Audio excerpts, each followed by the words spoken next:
gonna be like, meow, meow. Yeah, that's actually Benny. You gonna...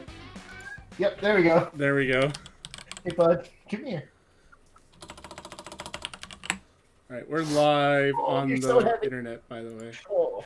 We're live on the internet? Yep. Hey, That's bud. dangerous. Okay, everyone's recording? Seem to be. Ben? Mm-hmm. I know you said yes, but I'm just reaffirming because I want to. All right.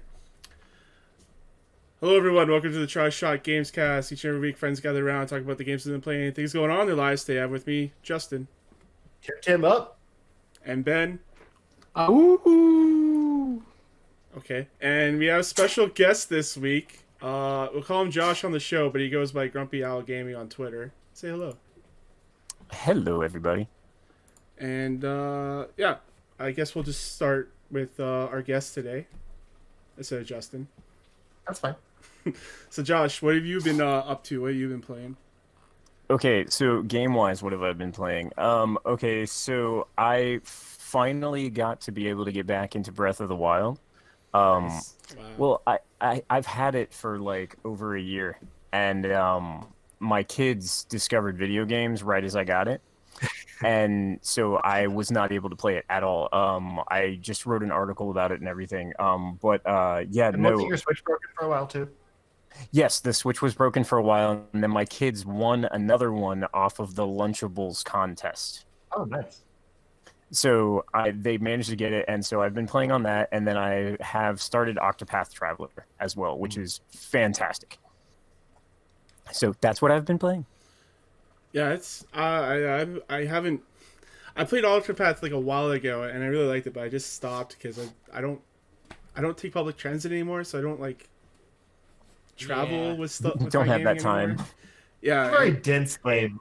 and then also like I have my Destiny clan I need to run, and so all The this Tokyo Mirage sessions. yeah, and- Tokyo Mirage sessions now. I feel you, dude. I feel you. Don't worry. Yeah. I'm so busy in general, just with everything, and yeah, I manage to sit down every now and then and have a chance to play. And I've been taking the evenings to do Breath of the Wild, but recently it's been like it's the final season of Supernatural. It's Picard started last night, like all these other things. Like it's just so much stuff. Is that guy still in it? John or what's his name?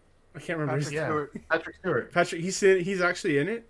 Yeah, he's the main character. Like the whole series is about him. I thought it was He's a prequel. fantastic, I mean, No, he no, hasn't no. aged, so right? Does it take place after the Next Generation or? No, it's interesting because I read up today because I was really confused on why the in the story Romulus the supernova went, and that's part of the story for the movies that came out, the re-release, like the remake of the original series. And so Picard and now Next Generation and everything that we've seen in Star Trek happens in that alternative timeline as opposed to the original Star Trek. So the original Star Trek series that came out in the 60s is now officially part of a separate timeline than every other Star Trek. That's just blowing my mind right now. I can't think about this. But it basically takes place like 20 years after Next Generation ended, Okay. or after the movies ended, I should say. Yeah, So like it'll it's really real good. time, in Star Trek time. Okay. All right. How's that last season of Supernatural? What was that? How's that last season of Supernatural?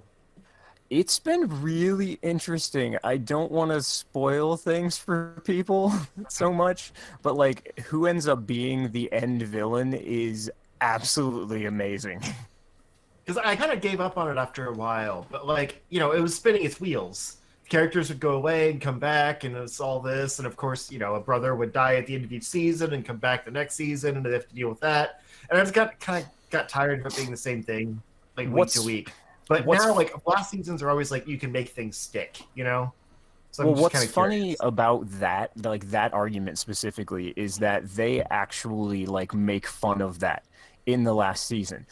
There's a whole section of the series that have the Leviathans, which are these kind of monster creatures, and everybody hated that. And so in the last season, there's this whole big conversation about where they're talking to God basically, and they're just like, monsters suck, monsters were stupid, nobody liked them, like they just make fun of themselves. It's absolutely fantastic. Which is funny because Legends of Tomorrow is kind of becoming supernatural. Right. But okay, maybe I'll give that a chance. I'm not gonna catch up, but maybe I'll like pop in, like maybe watch a YouTube video of like what's happened in the last few seasons, and then just watch the last season. It's not a bad one to like do that with. I also just finished season 4 of The Expanse, which is by far one of the best written shows I've ever seen in my life. Nice. Yeah, I do still have that on my watch list, but Yeah, same. it's too much stuff. There's a lot of stuff to watch. I still need to watch season 3 of Marvelous Miss Maisel. Like, I still haven't watched that yet. I still say it's not as good, but it's still a quality show, so it's worth watching. Yeah. Yeah, Josh, you don't have anything else? No. I mean, currently I'm watching Messiah. That's it. That's all I've been doing. Ooh, is that good? Ben. Yes, it's incredibly cool. Okay, I have it on my Netflix queue, because I just like that premise. So I just need validation. It makes you question things the entire time Okay, until like every time they come out with something where they explain something, they're like, oh, this kind of makes sense scientifically or this or that. They throw that out the window and you're like, what the hell? Like, okay, is he Jesus? Like, what's going on? Okay. Sorry, Witcher. I'm watching Messiah next. Nice. I'm just gonna keep pushing back Witcher. Yeah. You need to toss a coin to that guy. Yeah. They released the soundtrack for that show now? Yeah, and I think you can play the song in like Beat Saber or something. Really? I don't remember. They added it to some game. There's a petition to get it played at the Super Bowl currently. Oh, and yeah. every single live streamer apparently that's playing The Witcher has the title "Toss a coin to your streamer" as their tag. It's cringy. It's become a phenomenon and not a great. Like, it's a fine song, but oh boy, they added it to the game. Like, it's ridiculous. So Justin, what have you been up to? Pokemon. No. No. A game better than Same Pokemon. thing. Pokemon. It's different than Pokemon. I'll say that. To not bury the lead, I've been playing a lot of Temtem. Pokemon. I got into the. I'm gonna mute you, Ben. Gotta catch them all. I got into the stress test over the weekend, and I checked that out a little bit, but didn't get to play very much because it was having a lot of disconnect issues, really long wait times. I originally thought about streaming it. I was like, yeah, no, I'm glad I didn't do that. But I played it with my friend Shelly. It was really fun. I've got some footage from it I still need to edit together because I've been too busy playing the game to edit. And it was kind of messy, like I said, with all the disconnects and stuff. So it's kind of just like a compilation of the goofy stuff we talked about. Because it wasn't like I learned that they didn't have co-op ready for the stress test. So like when you sign up, they give you 2 keys. Like to have a friend join in too. So it's like, oh, okay, that's because they want you to play together. No, apparently they just want more people in the game to stress it. So like I planned it all, got her in on the call and we joined up and I was like, okay, we got to get to this first part and then it'll open up and we can join co-op. No, we were in separate instances of the game. The like multiplayer option was grayed out. And then I read up that apparently the stress test wasn't going to allow co-op. So we just kind of like each played the game separately while talking about our experiences.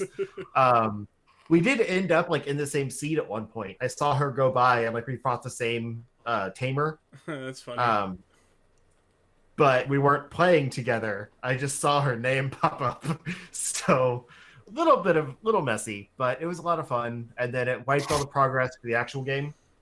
So I went ahead and got it and started again. Kind of made some different decisions because I had an idea of how the game works now. And I've put about 10 hours into it this week. And it's really good. It's not, I mean, it's very early access. Like there's still a lot of disconnects. I'm following the developers because they post on Twitter like anytime there's a patch or like they have to take the server down or, whatever the case is. But they're a lot of fun, actually. They make it, they do a really good job at keeping everyone in the know. And it's been fairly smooth. Like there's still some long wait times to get in, but once you're in, like you can play, without any issues for like hours. And very rarely there's a disconnect because they'll like, move in a hot fix real quick. But anyway, for those that don't know, Tim is basically like a new massively multiplayer online monster capturing game. Pokemon! Digimon. Hey, Digimon is coming back with the original cast. There's also new games that apparently are really good, but I never got into Digimon, so I haven't followed it. Anyway, it's not Pokemon. It takes inspiration from Pokemon, yes. And there's actually some really funny writing in it sometimes, because like it's got more like dialogue options and stuff when you run into people, and there's like quests you can take, like based on those dialogue options and stuff like that. Like an MMO has, and you get different items and things like that, like the tutorial courses, I think they're called, which are essentially the TMs in the game. You get those sometimes for completing the quests, and so like there's good reasons to do them. But there was one NPC I ran into that was standing next to a truck, and he says something along the lines of like I've heard there's something really cool under this truck, but I can't move it on my own. Can you help me? And it's like, it's kind of a callback to the whole like Mew Rumour on Red Blue. And like it's those kind of things. It's like, okay, this knows what it is. Like this knows that it's playing off of the Pokemon nostalgia. It's very cute. Yeah. But it also does a lot of things different. Like that's why I don't want to just call it a Pokemon clone or anything. Because like the way it looks and feels, yes, it's very much Pokemon. You throw these Tim cards out to capture the different Tims. And I actually like the cards more than like Pokeballs because you can see them on the cards. It's almost like a Yu-Gi-Oh thing where like you throw the card down and they like come out of it. Do you like Gambit somebody? Kinda, yeah. Yeah. And then when you throw it to catch them, it just like circles around them. And so like it does like 3 circles and then, closes up and you've caught them. So it's just like visually it's more interesting. And the game is beautiful. Like I love the art style. It's kind of like a Wind Waker HD look almost. But like aside from everything kind of being like a play on the Pokemon style, like I said, there's the TM obligatory things. There's like a surfboard that you get after the first dojo, which is kind of like gyms. And obviously you're out there capturing monsters of different types.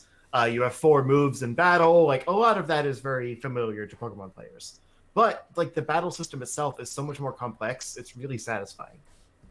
So just to kind of touch on that stuff real quick, because this is pretty much all I've been playing. I did a little bit, just real quick. I did a little bit more in Devil May Cry 5. I got the motorcycle swords, which are super cool. I was trying to tell Thomas about them last weekend when we were playing Destiny, but I didn't realize he hadn't played the game. But yeah, there's like a cool boss where you like beat the boss, and then it does this cutscene where you like modify the motorcycle that he drove in on, and then like the next thing is you're like going down, and like the cutscene actually has you like dropping in on the motorcycle, and you like drive through a bunch of enemies, and then pull the motorcycle in half and just do a swath and like cut everyone. I feel like that's what Cloud should have done in Advent Children, and it never happened. The weapon itself isn't amazing. Like it's nice for comboing because you can do like ongoing damage with the wheels. Like some of the moves actually like will do continuous damage by like grinding their face on the wheels essentially. But it's really slow and kind of clunky. But it's good to switch between, like in the middle of a combo, so you can get that grind damage. But anyway, I've been playing a little bit of Devil May Cry 5, a little bit more Destiny, but I want to talk about Tim because it's the new thing, the new hotness, if you will. It's good for SEO. So combat is always 2v something. So like you always send out 2 Tim. The enemy will have 1 or 2 depending on the situation. Like sometimes in the wild you'll only run into 1, or like you run into a tamer that only has 1, so it's 2-on-1. But most of the time it's 2-on-2. And I mentioned that because it actually like functions well. Whereas like Pokemon kind of made the two thing a gimmick that like never really felt fleshed out, and there was only a few moves that ever really took advantage of it. They weren't worth using because like you didn't always have two Pokemon out, so what's the point?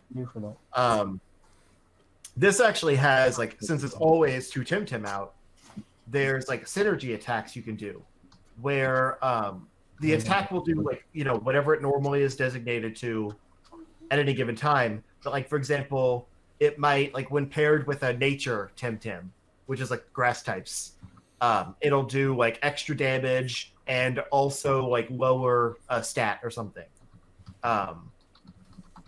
Or like I've got one, for example, that's like high pressure water, I think the attack is, and it's a water type move, but when you pair it with a fire type as your other Temtem, it burns the Temtem that you attack. So it's kind of those cool like risk reward type things where, you know, it might not be the most powerful move, but if you pair it with another type, it does extra damage. And like there's other moves where it'll attack everyone. Or like I've got one actually, like I was reading a tactic where it still has like abilities and things like that you have the Temtem learn, you know, like when you catch them, that modifies different things, like it might up their water type damage or something like that. But one of them actually has an ability, it's a water and electric type, and it has an ability that absorbs electric type damage to heal it. And there's an electric type move that essentially hits 3 Temtem, like boom, boom, boom, clockwise. So you can actually use that in a way that hits the 2 enemies and you. So it does damage to them and heals you. So there's like some really cool strategies there, based on, you know, the abilities and the way the moves work. And then also, instead of each moving having like PP on its own, you have a stamina bar, which is kind of more like an MP bar in a traditional RPG. And each move takes a certain amount of stamina. And if you run out of stamina, you take damage and can't attack the next turn because you have to like rest to rejuvenate your stamina. So there's a lot more like, it's not so much about just like finding the most powerful move and mashing it until the enemy's dead, because you might end up hurting yourself and dying. You have to actually notice how much stamina you have, how much stamina the moves use. Like, it's a lot trickier, and it means you have to actually pay attention during battle, which is kind of nice. Because there's a lot of times, like in Pokemon Shield, where I'll be doing raids with my friends, and like you have a conversation while tapping A, and suddenly like, oh, they're dead. All right, like, and that's raids, like, you know, the big deal. So like in this one, actually just normal wild battles are still kind of a challenge because you have to, you know, watch your stamina. And then there's other moves that have like priorities, or I think it's called hold status. So each move has a type, but also has like a certain amount of like chevrons on it. And that's how many turns it takes to activate that move. So like, you know, you might have 2 moves that are available automatically, and then the next round, the other 2 moves you have available will be active because they're stronger and take less stamina, but there's that risk of like you can't use them at the beginning of battle. So there's a lot of things where like, you know, you might have kind of a weaker attack that uses more stamina, but you can use it right away, or you might have a stronger attack that takes a turn to be able to use. So like, even though it's the only super effective attack you have against the enemy, you have to wait a turn to use it. So there's just a lot more things to consider here when making your team.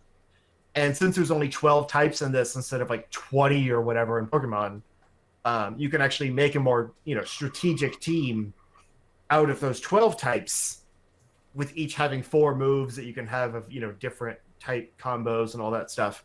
And so it is more about like finding those synergy moves and, you know, the way you can make it work with other partner Temtems. I keep wanting to call them Pokemon. I'm just as guilty. I'm just so used to it. It's been like 20 years of playing Pokemon. Well, I did see that Temtem was started on Kickstarter. Yes. Got a just under 12,000 backers raised $573,000 when they were only looking for 70. So Yeah, it's that says insane. anything. Yeah. And like the game is very polished. Like it's great. The only complaints I have, or I had some bugs at first, where like I would waste items and like nothing would happen.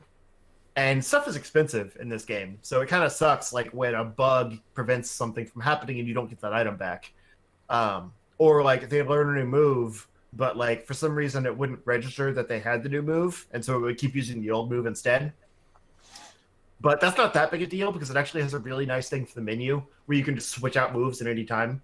So like you have your 4 active ones, but like if you've replaced a move or whatever, you can just go into the menu, swap it back out, and so it gives you a good reason to actually try out different tactics because there's no risk to overwrite a move when you can just after the battle you can go back in, switch it back out, and you're good. Pokemon Sword and Shield kind of did that. You can go back to a Pokédex or Pokemon Center and go to the move learner. But this is a lot more immediate because you can do it literally at any time. The types are all fairly the same as in Pokemon, but like I said, there's less of them. So like there's no ice type. Water just kind of encompasses ice moves as well because there's like a freeze status. There's a few new types that I actually really like. There's Crystal and there's Digital. I don't totally know that much about them yet because I haven't really run into any. But the starters also are different. You still have 3 starters, but the types are Crystal, Melee, and Mental, rather than like Fire, Water, Grass. And they all still have that same combination. Like I think it's Mental is good against Melee. Melee is good against Crystal, and Crystal is good against Mental. Dang it! And now you've played Temtem. But it's trippy because like the type advantages don't always make as much sense as they do in Pokemon, and part of that could just be because I'm more used to them. But I don't even remember all of those, so trying to remember all of these is even trickier. This game sounds way too complicated to be. Like, it looks like they just looked up at the thesaurus and just said, "Okay, what's another word for psychic?" Right. That's the way. Melee instead of fighting. Yeah. Nature digital. instead of grass. Like a lot of it is like that. Yeah. They went the Digimon route with the digital monsters. Yeah, the digitals are really cool looking though. And I guess they're like the rare ones, so it's probably like a lot of the legendaries that are digital. But there's some really cool stuff in there. Yeah. And like it's not complete yet. It's still very much in early access. They said they're supposed to get the final version out next year, but there's about 70 Temtem in the game right now, and there'll be probably double that by the end. So one thing I have noticed is like each area has maybe like 2 to 3 Temtem in it.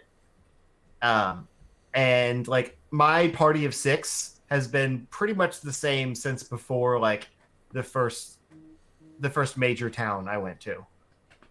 There's not a lot of variety, and some of the cooler ones are extremely rare, and like you only get them after you get the surfboard.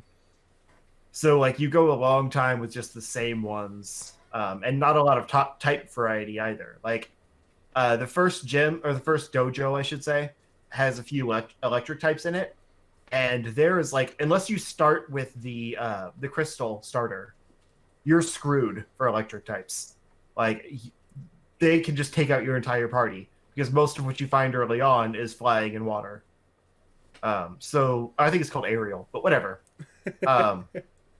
So like a lot of it has some balancing issues at the start, and it feels like some of the regions are kind of elemental based.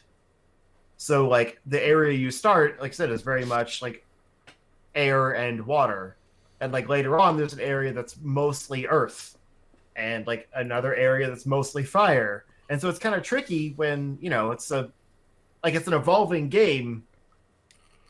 But you literally can't make a team that's effective against the things you're fighting. It feels a little broken at that point, and I die a lot more than I would expect. But this also feels like a game that's made like more strategically. It's made for people that grew up with Pokemon and have kind of moved past it at this point. The types that complain about the current Pokemon games being too easy. So it definitely is catering to that audience, and I get the more strategic, like difficult gameplay, but it's tough, like tougher than I would expect it to be. But I'm really enjoying it, so there's that. But that's pretty much all I have to report right now because I'm actually still fairly early, considering I'm 10 hours in. Like I said, I died a lot, ran around just grinding a lot because I still don't know like what level things evolve or what I can find in the grass or anything because there's not a lot of Wikipedias on it. So it's a lot of trial and error right now. But I definitely recommend it. It's a little more expensive than I expected at $35.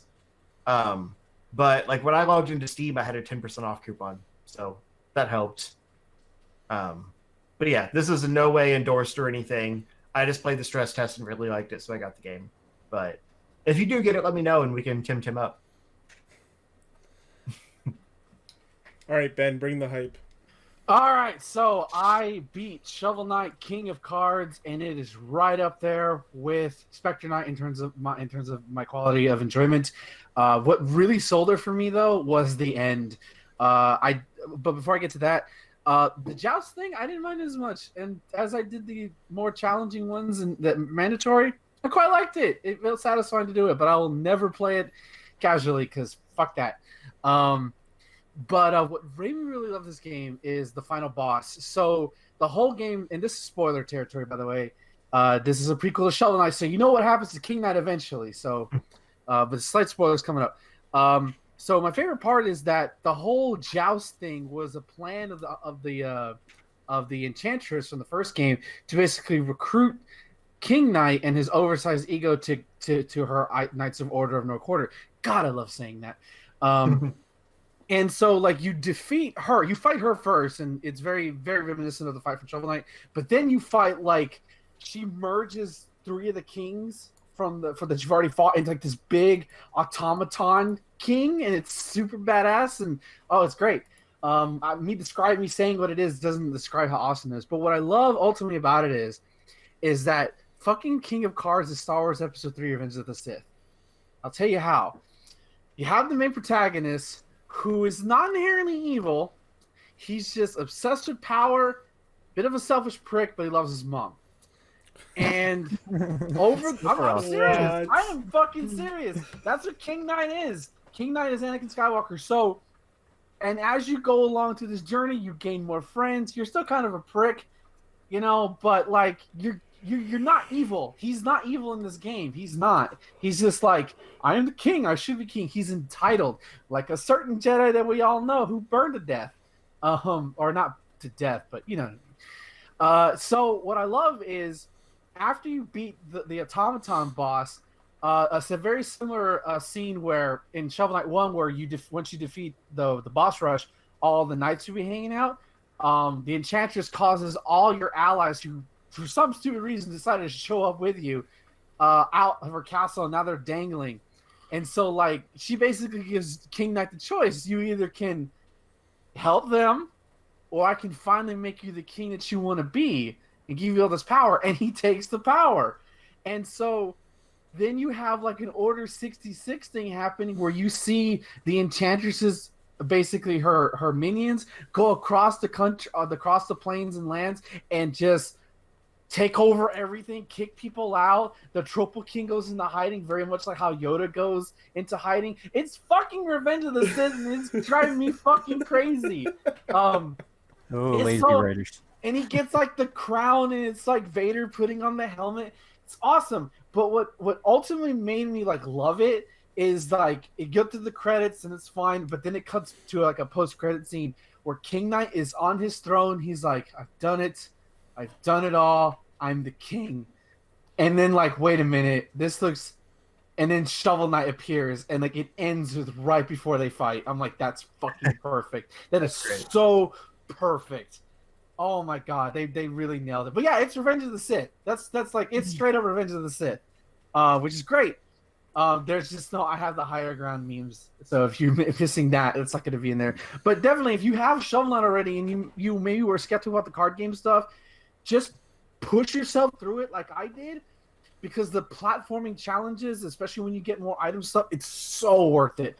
it's so worth it. I'm really glad I bought this game when it was $24 a year ago, and now it's $40. So I feel like I got my money's worth for sure. Best deal in gaming up until last year, this year rather. $40 is still a really good deal for that game. Like it could easily be a full price AAA title at this point. And I check out this way: it's $40, it's $10 per campaign. You get 4 separate, unique, story-driven platforming campaigns. It's awesome. And a multiplayer Smash mode. Yes, it's great. Is that online or is it only local? I think it's local only. Okay. But that would help sell me. I want to play that with you. Yeah, it looks. I tried it. Not my thing. The other thing I did this week, surprisingly, was like, well, I'll try Batman Telltale. I've only played a little bit of Minecraft Story Mode, dropped off it because I don't think it hooked me all that well. It's not and I remember, great.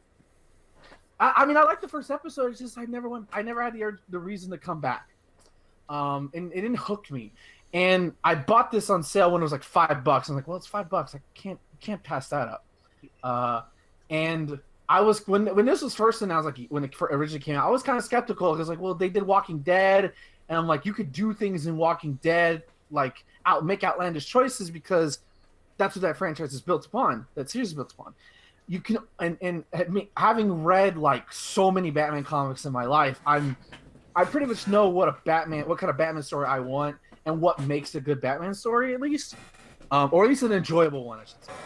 And I'm not going to spoil anything here because like there's too much twists and turns. Come on, but what they do in the first episode, where they basically attack a religious cow, is what I'll say, made the story way more interesting.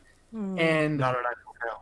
Yeah, not an actual cow, but like just the sacred cow, like the sacred, like you know what I mean? Like you don't touch that, you don't mess with that. Oh, okay. You don't. Yeah. So like what they do to Bruce Wayne, what they do with I thought you were being like super literal there for a minute. No. I was like, that's a great story. I'm gonna put in a religious cow. I mean, do you want me to say what they do? Because in the first episode, it's the first episode. Who cares? Okay, so in the first episode, they pretty much established that Thomas Wayne, and even hinted at his wife too, Martha, were not like this wholesome. Don't say her name. Yeah, we're not like this wholesome, like philanthropist doctor that you probably know from the comics or mostly from the movies. Mm-hmm. You know what they say, Bruce? You have to walk, you have to get up. He was actually in league with Carmine Falcone, head crime boss of Gotham City, and some other guy who you don't care about. Yeah, who is actually the mayor, who become the mayor of Gotham City. So it's like, what? Because like up until like that point, because this came out before Joker, you don't touch the Waynes. You leave the Waynes alone. The Waynes are the reason why Thomas Wayne's a saint, and like, and in Joker they kind of made Thomas Wayne an asshole, which I wasn't a fan of. But here, for some reason, I thought it worked because it works with the overall narrative what they were trying to do. The voice acting is amazing. Like like it's really good. I think I don't remember who voices Batman, but he does a really good job of being both Bruce Wayne and Batman. It's the guy. One who did Bioshock, I know right? North buddy. Travis Willingham, and that was Harvey Dent, which he. Oh my God. Okay, so Troy Baker. Okay, that makes sense. Okay, Travis Willingham is Harvey Dent. And anytime you have a Harvey Dent where he's not Two-Face, you know all roads lead to Two-Face. So this is a spoiler. He can become Two-Face in this, and I knew that. I was like, that's the rule for any Harvey Two-Face story. And Two-Face's origin is one of the most tragic origins in all comics, because like you see what he is, you see he's a good guy, you see what he wants to do, and like so many times you have to see him fall, to become the devil that he is. And I tried so hard. Did you? Yes, I did. I was like, did you? I did, except the part Tell where Selena. Yeah, look, listen. Okay, I have to spoil that. Okay, so I went into this thing thinking I'm going to save Harvey. I'm going to save you. But also Travis Willingham does a great job transitioning between Harvey and Two-Face. Like, it's fucking amazing. He's so great. Give him an Oscar for that performance. But what's funny is, though, the thing that I think made me lose Harvey is because of course, like I tried to like do the little like, hey, I know you're Batman, I know you're Catwoman, wink wink kind of thing in public. When they first meet each other. By the way, what's her name? Catwoman. She's married to Travis Willingham. Laura Bailey. Laura Bailey. She's great as Catwoman. Oh my god. Yeah. She's so great. But like, because I slept with Selena. What a shock. Like, Right.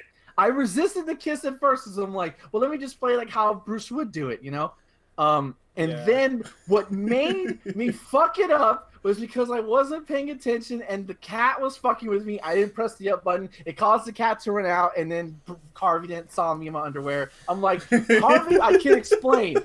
I'm pretty sure if you sleep with her, he turns into Two-Face. Like, just regardless. Okay. I thought maybe if I would have hit the up button, the cat, he wouldn't have seen me in the door, and I could have stayed hidden, whatever. But what I do love about this, though, is the dialogue situation, is that no matter what situation you have, everyone sounds like a version of Batman could be believable, whether it's the more like, I'm the heroic justice, or the Frank Miller asshole Batman. Like, none of it felt out of character no matter what I did. Even with Bruce Wayne, Alfred, definitely Lucius. The dramatic differences what they did with Penguin worked. I love who the villain was. I'm not gonna spoil that because that's actually huge. Like, don't spoil that. But that had me go, what? Because you don't see it coming. But I was gonna say something else. I can't remember now. But yeah, this is fantastic. It was so good. Outside of a couple of performance issues on Switch, which includes load times, awkward facial animations, and awkward just body animations from occasion time that would move me out of the story. It was really, really great. I was mostly a compassionate Batman, although early on I was like, I gotta send a message to these assholes. So I broke a dude's arm, and then like you're given a choice when you confront Carmine Falcone to either like leave him there, like in the media's watching. You can either, as Batman, you can either leave him there or chuck him down, and then his leg will go through rebar. I chucked him through the rebar. So I was like, yeah. I was like, fuck yeah. And then I'm like, the media hates you. I'm like, well, I guess I gotta be the good Batman. So I want to do another run of this where I'm just the most asshole Batman ever, and I'm the most asshole Bruce Wayne ever. I just want to see where it goes, where I'm like pissing off Harvey, pissing off Catwoman. I want to do it. It looks fun. It's like the Fable run of Batman. Yeah, I want to do it. Yeah. So that was fun. But real quick, even on PS4, I literally had a section like in the Wayne flashback where like it graphically glitched so badly that I had to quit. Like I think like the alleyway just disappeared or something. Oh, I don't it remember never how happened to me. That's wild. It never happened to me. It was more just the facial animations look weird. It was never that bad, or load times was a thing with me, but it never glitched out on me. We all have facial animation problems sometimes. It's okay. Yeah. There was one more thing, and I love the emphasis was on detecting, and it wasn't as much action. There were some good action sequences in there, for as limited as it is for control option. But I just love how it was like Bruce Wayne actually being the detective, and you don't really get any games like that. And it just makes me want them to. I know they're not a company anymore, which is like awful for the people who work there. But I would kill for a Superman game like this, where like you have to be Clark Kent and Superman, and you have to be and like balance the idea of being like either the tyrant or the compassionate Superman. It could work. It could so work. I know I'm right. I should pitch this to somebody. Few comments real quick before you move on. One, Telltale is back. We've discussed that on the show before. Yeah, they're Frankenstein back. Yeah. Two, my favorite episode of season 1 at least, which is why I probably need to do season 2, is the Arkham Asylum episode. That was a good one. Without spoilers. Like, it just felt so different from the rest of it. Yeah. And, like, almost isolated in a way that's like, I want more of this. And then 3 was... I don't remember. That's the number after 2. Right, yeah. It's analogous to C. Yeah, or the second season's all about Joker and like his whole gang and stuff. I saw some more traditional bad villains. I like how most of this was like that original was stuff. It. I remember my 3. So you say it's like going into it, you knew how a Batman story should go. But Well, like, how I would typically enjoy a Batman story. fair. Like, But like the whole point of, well, really superheroes in general, but what's been like, dredged out in like 70 years of Batman stories is that like, would the villains exist without Batman? yeah, Or like, are they basically brought out because he exists? yeah. Dark Knight's asked that question too. Yeah. And so like I think it's perfect for a Telltale story because you're seeing like, yes, Batman creates these villains. Well, and not necessarily that, but in terms of like how far can they go with it? Because like that's what they've done before. That's what I initially when it was initially coming out. Like how much leeway are they going to be given to do certain things to allow freedom? Because you can only write Batman in a certain way that DC is going to allow it. They're not going to allow Batman to be like a psycho killer in this. That's what my question was. But it was great. It was great. It's only $15 too, so I'll probably wait for a sale in the second season. I kind of wish I would have, because that was on sale at the same time. I kind of wish I would have bought that at the same time so I could just dive right in. But it's whatever. Yeah. It's there. It's not going. My problem is I played season 1 on PS4, and I don't really play my PS4 anymore. But I feel like your season 2, like you want it to carry over from your season 1. Yeah. So like if I get it anywhere else, I'd have to basically play through season 1 again. So it's between like buying it again on, buying season 2 on PS4 or playing the game again. I don't know which is better. Just buy it on PS4. But the last thing I'll talk about, because the other one I don't really want to talk about because I haven't played too much of it, but it's just to get us moving, is Mortal Kombat 11. I deep dive back into that because I think last week I kind of basically gave the divorce speech with me in Street Fighter 5, where like we need to see other people.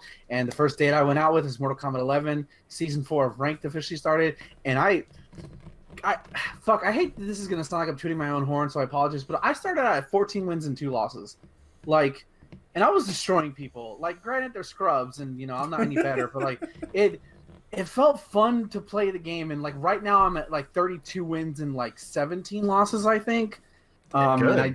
And I'm like at champion rank. I just hit that last night. I'm probably gonna, depending how late we go, I might do another sets of 5s before I go to sleep. But fuck, man, it just feels so good to play it. It's not perfect. There's some things about the game that annoy me, like people constantly fucking uppercutting or rolling away. I don't like how defensive options work in this game when you like roll away or stuff like that. But and of course, my information love for Nightwolf. Like, I'm really glad I'm playing Nightwolf. Like, he's not flashy. He doesn't have the cool stuff, at least the variation I play. But there's something about it where, like, when I hit somebody with a down and then knife them to death, or I get a brutality, or do my back two, and when they try to jump in on me, it's something. It's satisfying. He plays to the play style I want to play in this game. Plus, he looks badass. He looks super badass. Have you played the Joker yet? He's not out yet. He doesn't come out till next week. I thought he was like in like open access or whatever on the 21st. That's next week, the 28th. I thought it was the 21st. No, this is 28th. They just did a combat cast on him yesterday. He looks fun, but I don't know if I'll take him. Anyway, but I heard like there was a reference to Injustice 3 with him. Yeah, there's like, we make like it's like 2 Joker mirrors, and he goes like, we make a dynamic duo. He goes, that's an injustice. I think if we could do with 3. Yeah, cute. Oh.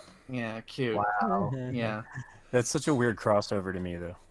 Yeah, he works though. Like, I didn't want him to work, but he does. Yeah, if you watch the combat cast where they go over his 3 variations and some of his normal moves, his normals and special moves, like it's overly cartoonish. It's still Joker, but it still fucking fits in the MK. It's ridiculous. Plus, he looks really, really good. What I like about the new, I guess, Mortal Kombat games is, like, I haven't played any of them, but you can watch entire 1.5-hour movies like on YouTube of the cutscenes, and it's just like, really good. Yeah, they're really good. They all flow together. The story's incredible, and like you can see the endings of everything, but like the story just in general is really good now.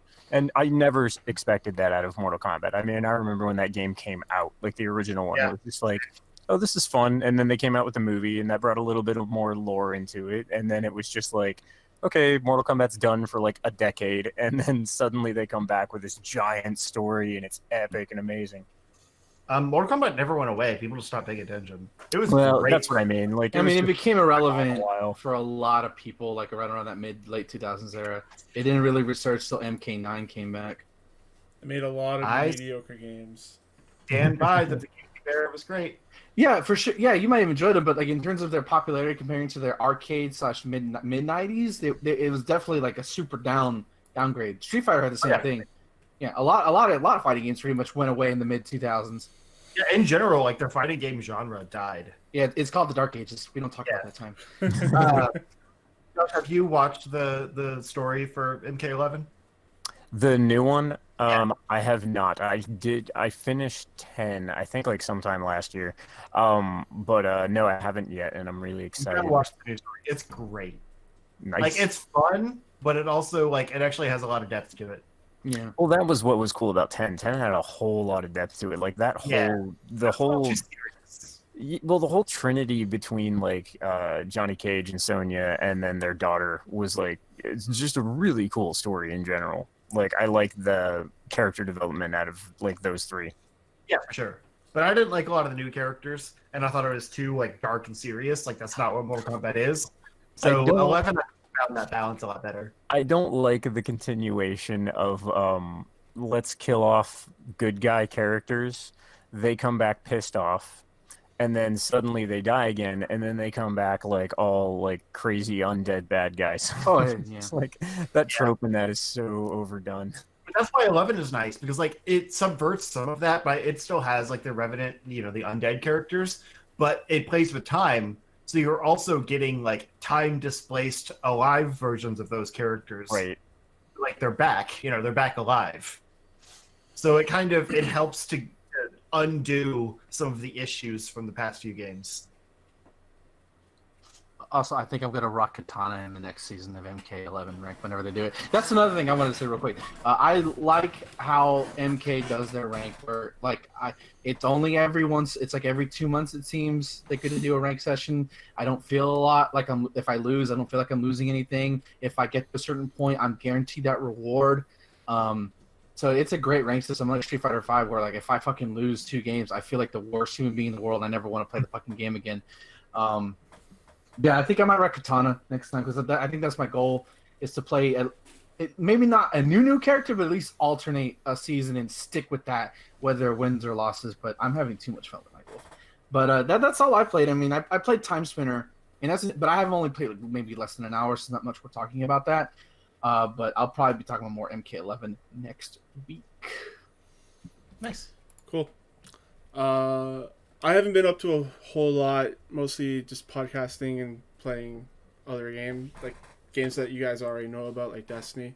I played some more Tokyo Mirage Sessions, and I finally got to the part where Ben was talking about upgrading your weapons.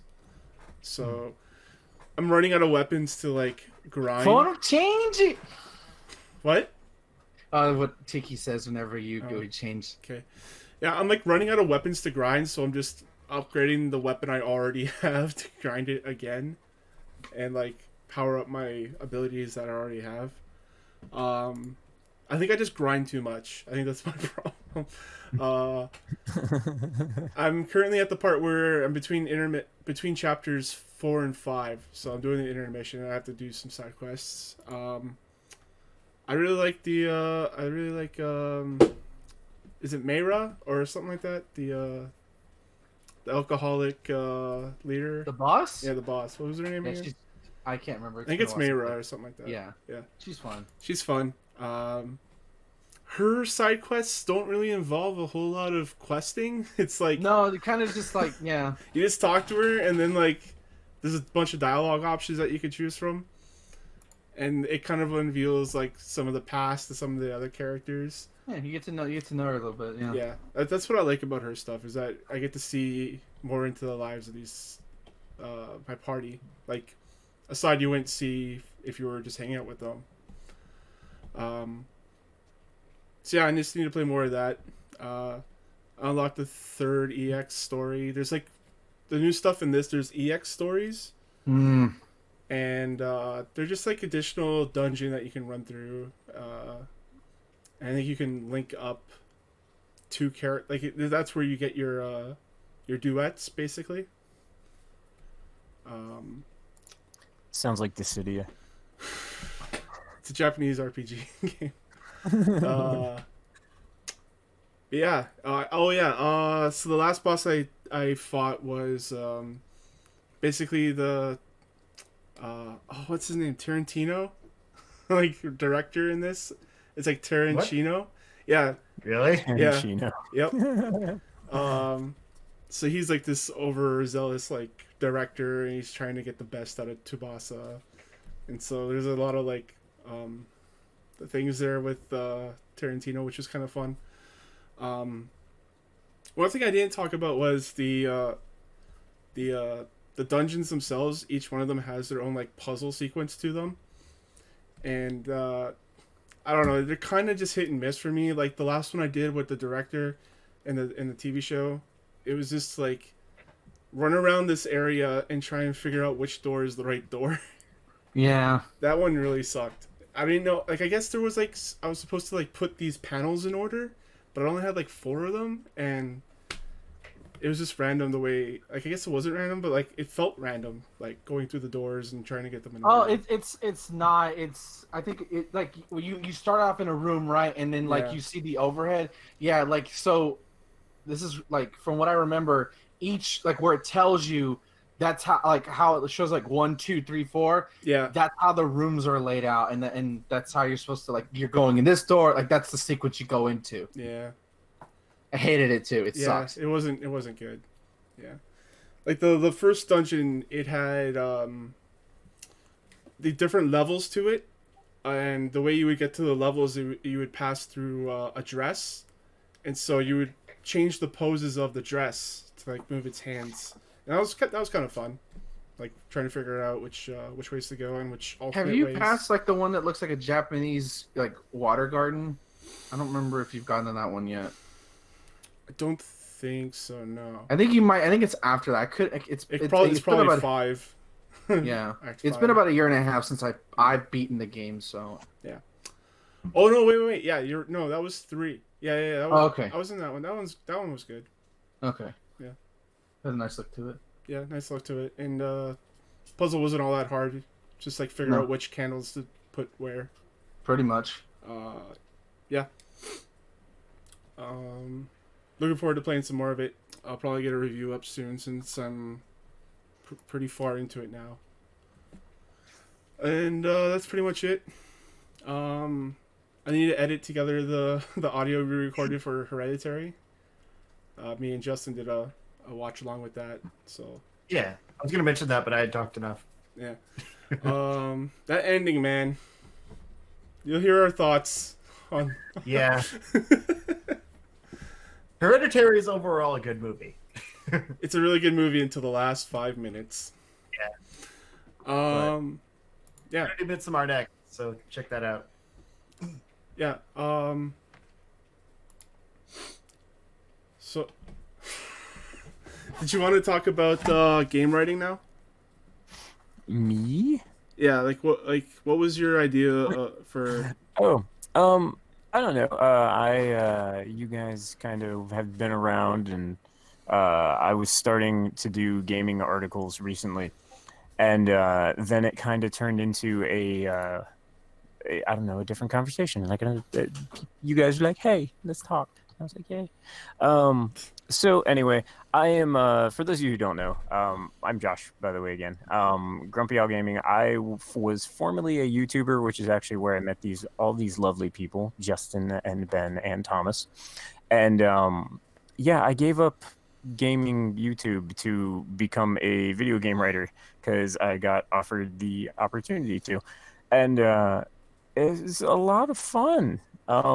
I will definitely say I'm working on 2 projects right now. So I'm working on Virtueverse, which is an RCE MMORPG, which is a real cash economy basis. So it's kind of like if you ever played Second Life or not.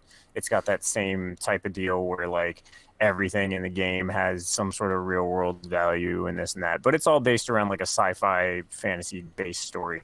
And then I recently got invited to a really cool project that I'm really excited about by a company called Wild Skull Games. And funny enough, like our sound engineer for that project is the guy who just did PewDiePie's recent game. Like he was a sound engineer on the poop game or whatever that they just put out. He has another game. Oh, I dude, he's don't. got like 3 or 4. It's insane, man. But no, so that one's really cool because it's all set in like Norse mythology, but it's centered around what was no, not the poop game. No, the game I'm working on currently, but but it has to do with like 2 characters, so it's got that Tale of Two Brothers vibe to it. The same style of like adventure, like storytelling.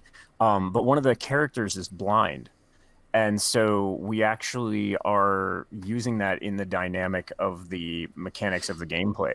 So like sound becomes very important, and like just the whole concept of playing one character, like you have basically a pilgrim and a guardian, and so she's the pilgrim going on her pilgrimage, and then you have the guardian, and so he's helping her like physically get through this world, because she is blind, but she is also she's a seeress, so she has magical abilities, so she has to be able to, help out getting by these puzzles or whatnot, or these environmental puzzles in general.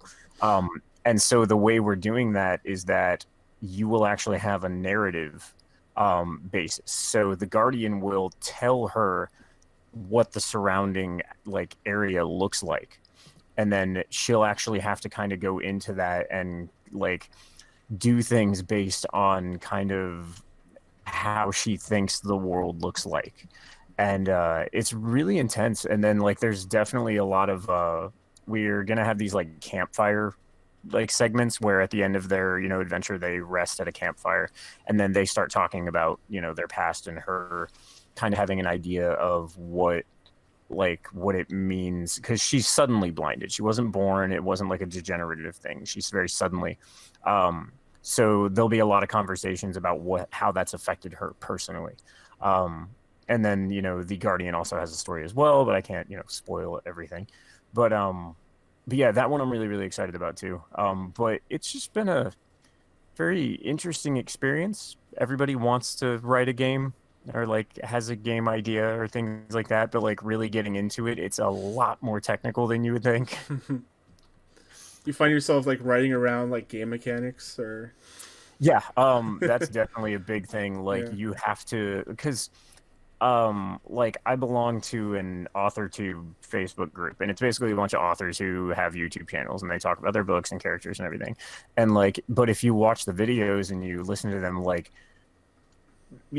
aside from the very basic concepts of writing, it doesn't have anything to do with what I do. Like, it is, when you're writing a story, you have to consider, like I'm doing 2 very different styles of writing with these 2 different games. Like the MMO, there's a lot of quests and a lot of NPCs and alphanumeric Excel sheets based, everything has its own coding. Alphanumeric.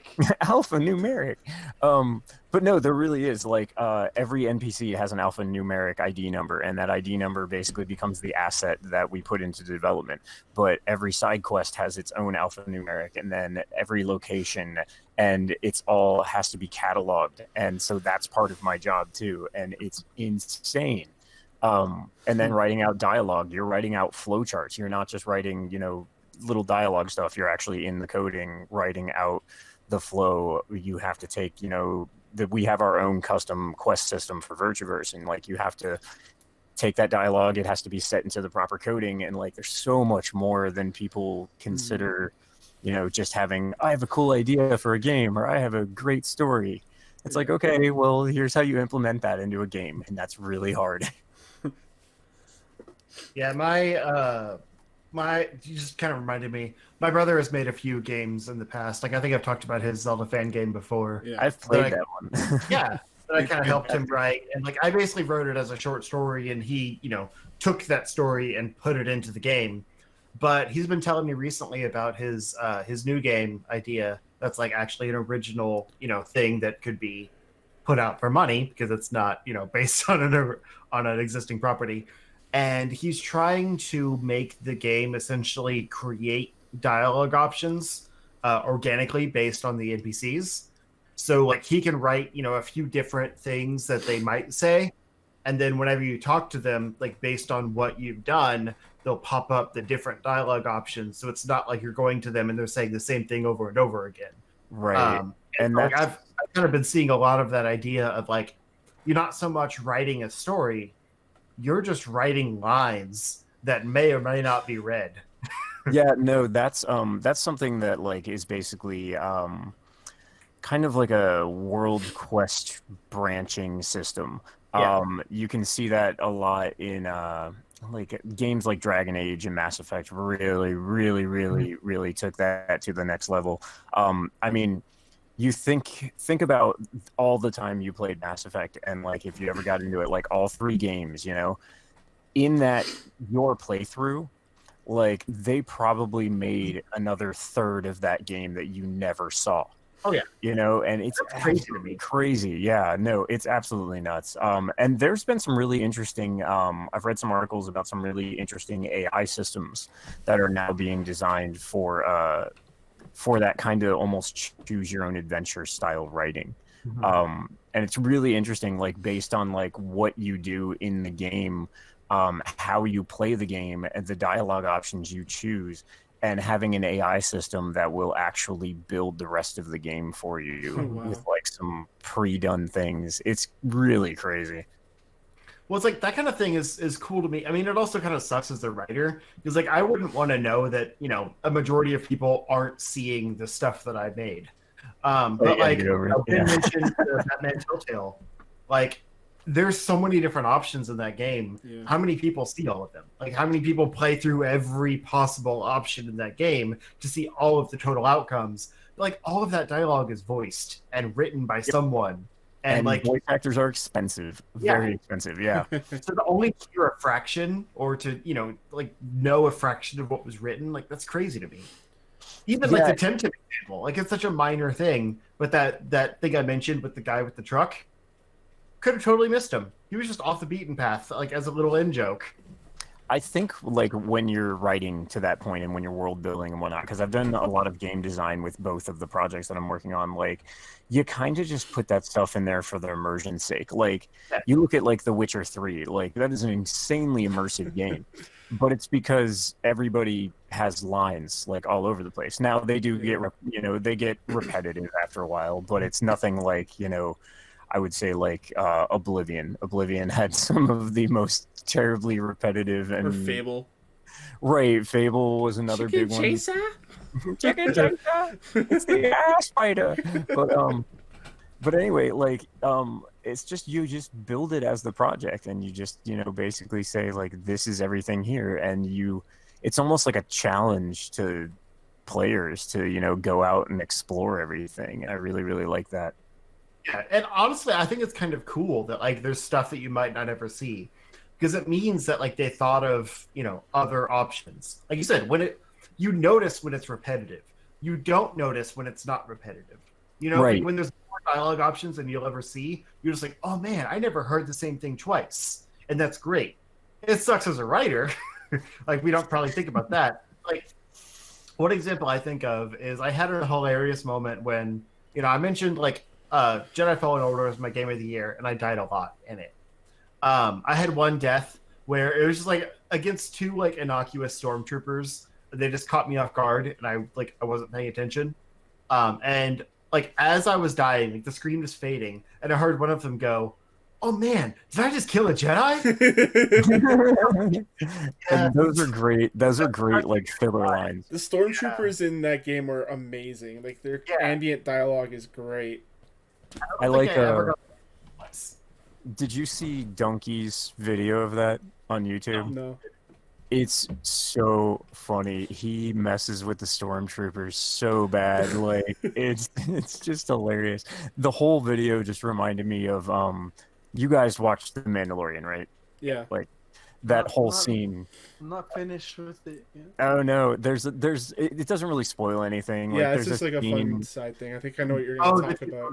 the stormtrooper scene Yeah. where it's like they're both trying to shoot the can or the rock or whatever, and they can't do it, and it's like 20 shots. Yeah. It's great. It's things like that I really enjoy the most out of a property. And you would, Yeah, I think like the key thing. Sorry, I'll let you get back to that. But I think the key thing about like video game writing is to make sure it's not too repetitive.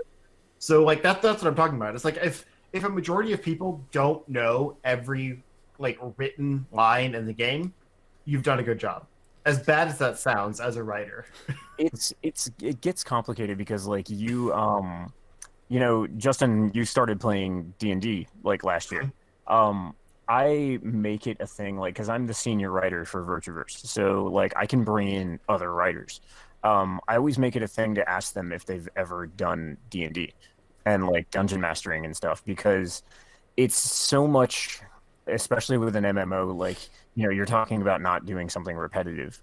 Like, it is insanely hard to write 300 quests that are not repetitive of each other in different areas. Like, you look at like World of Warcraft, like, I mean, go here, kill 10 of these, go here, kill 10 of these, go here, kill 10, and it's so hard to not do that. Now that is a filler piece. I mean, sometimes you just have to do that to have content. But it is very hard to come up with really unique stories. And D&D definitely helped me do that, especially DMing for as long as I did. But like, that's the closest thing I can think to actually putting in for like video game writing. But it was essentially video game writing before video games came around. So I always ask that. Yeah, just coming up with quests, weekly at times, bi-weekly, being able to do that and then write them all in. And yeah, but you're right. It's really hard to not be repetitive. Yeah, and I do like your D&D example, because that is like, sometimes you have to come up with things on the fly. And it's a little different in a video game, I think, because it has to be pre-recorded. But like, it's a game that I haven't quite like been able to pull the trigger on yet, but I'm curious about. Divinity Original Sin 2. Oh yeah. Which is very much kind of that D&D game. Because like everything I've read and like seen about it is, you might stumble across a situation and you're like, oh, I had no idea this was a thing. And like you could have entirely missed it, and it's like a major plot line. Did you have you tried any of the old Wizards of the Coast games? Like No. Baldur's Gate 2, Well, Neverwinter. Yeah. I mean, I played what was it, Deadly Alliance? Is that the no? Dark Alliance. Dark Alliance. That was terrible. No, that was like the one on PS2 that was garbage. No, you pain us, good sir. right? But no, go try out. Not good in that regard. No, but like you mean like a CRPG, Neverwinter. right? Yeah. I played a little bit of one of the Baldur's Gate games, like back in the day on PC, but I couldn't get super into it because I didn't really like those games back then. I used to play those games all the time. Like that was my favorite type of game, and now it's hard for me to get into it. What's really funny is Baldur's Gate 2 was, and 1 actually, but more specifically Baldur's Gate 2 was actually the first game to really utilize a relationship system inside of gaming. Like, it's something like we don't really think of now, but like you look at like Mass Effect and Dragon Age and stuff, and the way your characters and NPCs like in your party act with you, like they comment on things or they get angry that you do something, or they, that whole system was built off of those. And it was just absolutely phenomenal at that point. Even Baldur's Gate 2 is one of my favorite games ever, and Baldur's Gate 3 is coming out. I'm super excited. I do want to pick that one out. But like in kind of a similar regard, I think of like Fallout 1 and 2. Because the dialogue options and like the sheer amount of things you can do in those games compared to like 3 and especially 4 is ridiculous. Like 3 and 4 maybe streamlined the gameplay, but they destroyed the element of choice. And like that's why I really liked Outer Worlds, because it kind of brought back a lot of those dialogue trees and things like that, missable options that were in Fallout 1 and 2. And like that's great. Like whenever you can have something where, you choose an option and that's your choice. Like there's no going back. I love that stuff. See, and that's probably, I would say, as a game writer, the most delicate balance of absolutely anything involving game writing. You want your player. It's almost like you're tricking your players into thinking that they have choice, and that's Yeah. very hard to do. Very, very hard to do, because if you make like one small mistake in your like dynamic of the way that you would build choice in your game, your players just get pissed. Like they're like, you're taking my choice away. But then there's also those games, like a lot of the Final Fantasy games, like this is going to be a linear story, but meeting somewhere in the middle of that is very hard to do, especially in modern gaming. I think there's only a couple of studios that can really do that well. Like BioWare does that well with the Mass Effect and Dragon Age series, of course, but like most big, most big games now like are just pretty much like just, hey, here's your game, go ahead and use your story, which is fine. I love that. There's a serious case of dialogue options that are yes and then yes but in red. You know what I mean? No, my favorites are the I'm going to say this thing, but it's eventually in 2 or 3 other dialogue options, like reach back and equal the exact same statement. Yeah.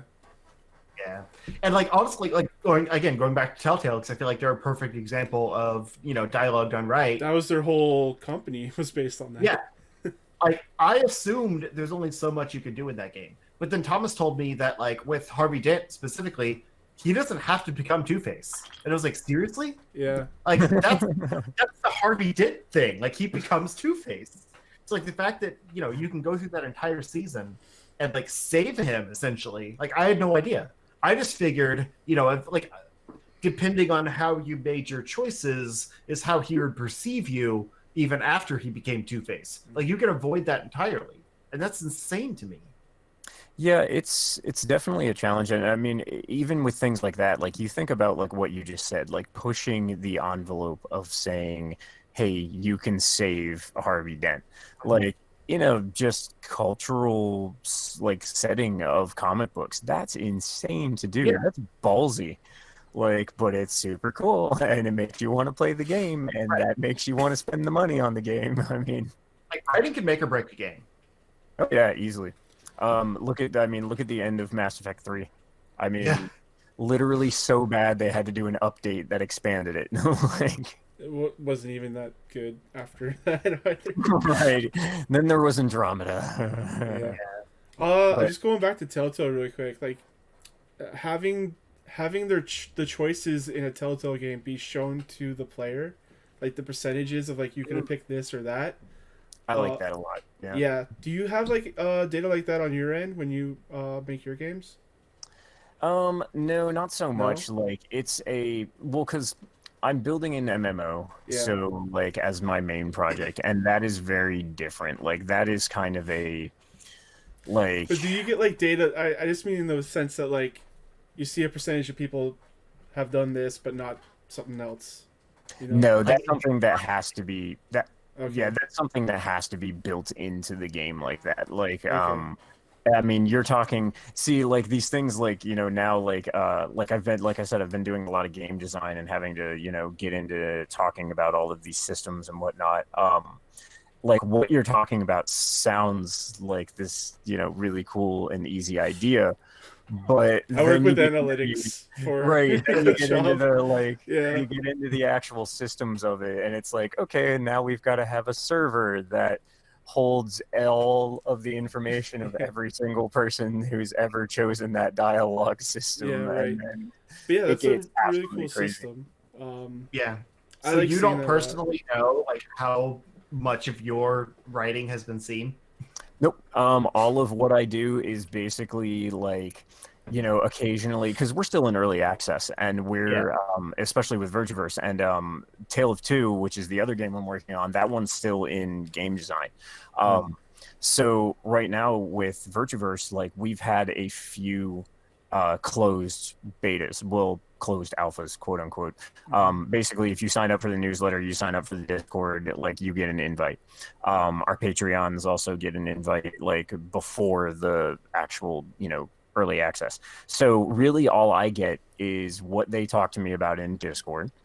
which they're very active there. Like we've got over like 1,000 people in our Discord channel. Nice. Yeah, no, the game's done very well, like publicity wise. But also it's kind of okay, who made YouTube videos for that weekend that we had early access, and then you just kind of you watch everything they're looking at. I know what that's like. Yeah. Yeah. So that's kind of what it is now. So it's more I basically take a chance, see what happens. If my creative director likes it, that's all I care about for right now.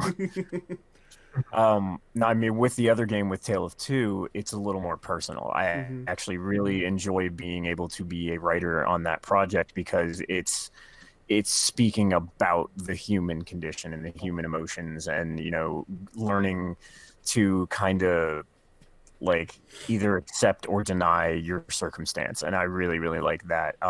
But like with the MMO side, like it is very much a hey, we've got to build this big ass world, we've got to fill it up with a lot of stuff, but like a lot of that is really challenging to do. So real quick, like what is that experience like of like looking at YouTube videos and seeing things you've written like as people are playing it? It's it's funny because like it is very much a I'm writing stuff. Occasionally I'm putting it into the system. Occasionally my creative director is working in programming and he's putting it into the system. So like sometimes what ends up happening is like I haven't completely edited something. And like Justin knows, how much of a perfectionist I am when it comes to like video and presentation and stuff like that, and just presentation in general. Like I've got your voice acting samples. Right, exactly. And like but like it was seeing it on screen, and then like say I didn't put it in, but my creative director put in the lines and they hadn't been edited yet, and like I see a typo and I'm like, fuck, there's a typo. like I noticed it. But it's super weird. It's cool though. I mean, it's like, hey, this thing that you're writing that came out of your head is now, in a video game. Like that's a really, really cool feeling. That's always something I've wanted to see, but never knew how to get into. And all it took was a year and a half of doing a story acted, Minecraft series. You never know what's gonna get you your big break. That's what I always say. Like, exactly. Just keep doing it until you can do it professionally. Right? Yeah. What is it? 10,000 hours or whatever? Yeah. Like it's weird to me. Like every time I get to make a video for work instead of like on my own, I'm like, oh yeah, I'm sometimes paid to do this. Right. That's and that's kind of what I'm hoping on now. It's just like I wasn't going to take another project. I wasn't going to do two, but like I really enjoyed the concept behind the other one. And then I'm just like, okay, this game's also a lot smaller, which means it's going to have this incredible story and this really cool game. I get my name on it. Yeah. And that's the big thing, That's my name out there. Yeah. For sure. But it is challenging, a lot more challenging than I would tell anyone, like, at all. But I think, like, that's where you really have to have the passion. So. Oh, yeah, because it'll drive you insane. Yeah. It really will drive you insane. Like, luckily, like, it's cool because with Virtueverse, the CEO is based in Sweden. So the company's based in Sweden, and their work mentality is so different. I'm in the US. I work in the fascist capitalist like work environment. Cut that out. Yeah, cut that out. But you know what I mean. Like it's that whole the job is more important than the person. Like that whole type of thing. But like in the Swedish companies like that, like it's very much like I could right now text my my CEO and be like, hey, I'm kind of burning out, and he'd be like, cool, take a week off. Like he just doesn't care. Like as long as I'm still doing the work, like they don't want us going crazy, and I love that. Like that helps so much, especially in current game development. Like you hear all these horror stories about crunch, like everything in the crunch, and like I have a friend who worked inside of like Activision for a long time, and he's like, you know, a lot of times what happens is like you're not even dealing with the developers. He's like, you're dealing with the stockholders. He's like, you know, basically this group of people that has nothing to do with video games sits around a table and says, hey, this needs to get done by this time. And then their managers have nothing to do but come in and be like, guys, you got to do this, and you got 3 days to do it. I don't care if you have to work 72 hours because I'm going to get fired. You're going to get fired. The whole game's going to get shut down because the guys with the money said so. Right. And the indie scene is so different, though. And it's really, really nice. Like, I almost would never do a AAA studio as opposed to just doing indie for the rest of my gaming writing career. Yeah, I don't blame you. Sorry, Thomas, you had something to say. Oh no, I don't. I don't have anything to say. Oh, okay. I'm about done. So On interviews, so I didn't want to, no. dominate. It seems like you're taking the lead on this one. So I like interviews; they're fun. yes, they are. They are? Yeah. But yeah, that's pretty much it. I mean, like I said, I've got the 2 games that I'm working on. You know, I'm sure I'll drop you guys links and you can do whatever. And Yeah, that'd be cool. I started writing some gaming articles, like just randomly, just to kind of let out some creativity. I did one on Breath of the Wild recently, and it was kind of about not so much the game, but my son spoiling the ever-living shit out of the game, and me having to kind of, as a parent, decide I could either, like, you know, stop them every time, but more like my wife reminded me as well, like, you know, they're just trying to connect with you, you know, with this thing that you both really enjoy, and kind of talking about that. And then I did another one on what was my other one on? On Frostfall, the mod for Skyrim. Basically, if you are still playing Skyrim without Frostfall, you are a baby, and you are weak, and you are a coward. Justin, do you feel seen? I want you to tell us how you really feel, honestly. No, it's such a great. It's the one mod I always install first because it adds hypothermia to the game. So no more running around in the snow, you know, as awesome. Like, you have to plan. I bet Winterfell's really fun. Yeah, no. But and then I freeze have your ass another off while one. trying to become a mage. I think I mentioned that actually. But no, and then I have another one coming out about it kind of my guilty pleasure in cute games like Harvest Moon and things like that. Like, hi, I'm a 36-year-old man, but I love me some Harvest Moon. Animal Crossing in 2 months. Exactly, and like how it's okay. I mean, these are just cool games, you know. Yeah. But I talk a little bit more about like the, you know, the games when we were kids, like the genre, like, you know, I come from a time in high school and middle school, you played D&D and liked Game of Thrones, you got your ass kicked. Like, I mean, that was straight out it. Like, you got made fun of and you could get sucker punched for it, like, just for being a nerd. And I came from that time, and I'm younger than you. I know, but it's very recent that it's been accepted. Right, and so, but it was kind of talking about, like, you know, there was a misogyny at that point where it was if you didn't play certain games, you were not playing cool games. But I also talked about how, like, Mario and, like, Zelda got a pass. Like, super cartoony games, but they got a pass. Like, it was weird. Nice. Let's check this out. I want to do more, like, article writing. I'm trying to get back into, like, just before we move on, I'm trying to get back into writing. I kind of told Thomas about, like, a book idea I had recently, and I haven't really delved much more into that. I don't want to get into it here. But, like, I've been trying to read more, trying to write more, that kind of thing. Just to find that passion again. And, like, kind of to your point, like, it's so satisfying just to have an outlet. Like, you know, Right. just something to put your thoughts into that, you know, makes you feel like yourself. Whether that's video game writing, whether it's, you know, articles, whether it's a book, whatever. Just something to, like, get your thoughts out there. It's so satisfying and so rewarding. It is, and then if you're a creative, Right. a creative person, that's still, you know, is a bug that you have to be able to, like, scratch, you know, at certain points. Like I've told people before, like, I could never write a novel Like, I'm not a novel writer. Like, I don't have it in me. Like, that's my wife. She's the creative writing major. She could write a novel that like everyone would absolutely love. Myself, can't do it. Like, Yeah. there's nothing in me that could say I'm gonna write a novel and come up with, you know, this epic thing. I have no idea how to write one. Like, it's just like, give me video games. I'm like, I think in game dynamic, so just go ahead. Yeah, I took Yeah. creative writing in high school, and I had to do 50 pages of a novel. And Oh, wow. I actually wrote 50 pages before I started the class, so I just gave them that. Well, that's my problem. Like, I come up with a cool idea, but I don't know how to flesh it out to novel length. Yeah. So, like, I think mostly in like scripts.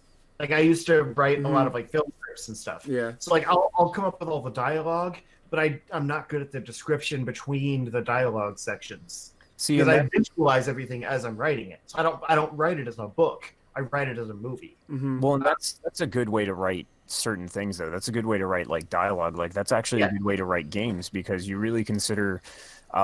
This is going into the more technical stuff again, but like, you consider the UI form of your game. You know, that text box has a very specific amount of space, and sometimes you will be told, you know, you need to fit this amount of stuff into a game, and Back in the day, I know how that works. and you have to fit it into the space. And so you could write something that's 3 sentences long, but basically the game design is just kind of like, okay, well, it looks better with 1 sentence, you know, or just 1.5, like, of that size, and you have to just edit it down. And that's not a bad way, but like, that's that whole writing style that you were talking about. That's exactly how I did home. Like my Minecraft thing, like, it was basically just letters and dialogue, and it was done very much like a TV style. So, and that's a good way to do dialogue. It's not bad. Yeah, but like, I kind of grew up with more. I mean, this isn't to brag, it's just a preface. I am like a published author. Like, I like put out short stories as a kid, and like various applications and stuff. But they were short stories. Like, it was easy to think of that idea, you know, with like 3 to 7 pages or whatever. But trying to expand past that, it tends to become like a play script or a movie script or something like that. Well, So, just remember, most of the best sci-fi to ever be written in history was short stories. I mean, look at Ray Bradbury and things like that. I mean, Black Mirror is nothing but short stories. I mean, Indiana Jones was originally just, you know, designed as like almost a short story feel.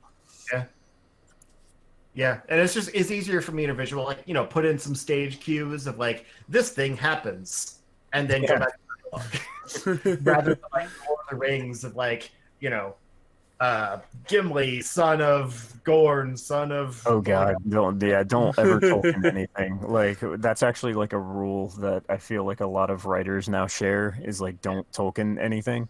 But I don't know. You keep talking like that, Justin. I'm gonna bring you in as a quest designer. I don't know. Virtueverse sounds a little overwhelming. It is. It's fantastically overwhelming. Experiences, so, you know, we'll see. But we should probably move on. I just wanted to get that out there. Yeah, before we move on real quick, I'll let you plug at the end of the show, but plug your stuff now, and then we'll do it again at the end. Oh, okay. So yeah, I'm the senior writer for Virtueverse. So that's virtue, like, just, you know, like virtual, virtueverse.io. And then I am running, I am now one of the writers on Tale of Two. That's at wildskullgames.com. And then I have a blog for new game articles and whatnot, and that's on WordPress, GrumpyOwlGaming. Cool. All right, Ben, are you awake? Pokemon. Tim up. All right. We'll just move on until Ben comes back, I guess. I don't know. All right. First news story of the day. I keep looking back to see if he's there or not. Okay. First news story of the day, we have Dying Light 2. They put out a tweet saying, hey, Survivor, here's the Dying Light 2 update. And it was basically saying we were hoping to hit spring 2020, but they won't be able to hit that very vague release window. Yeah. But unfortunately, we will need more development time to fulfill our vision. We'll have more details to share in the coming months. We'll get back to you as soon as we have more information. We apologize for this unwelcome news.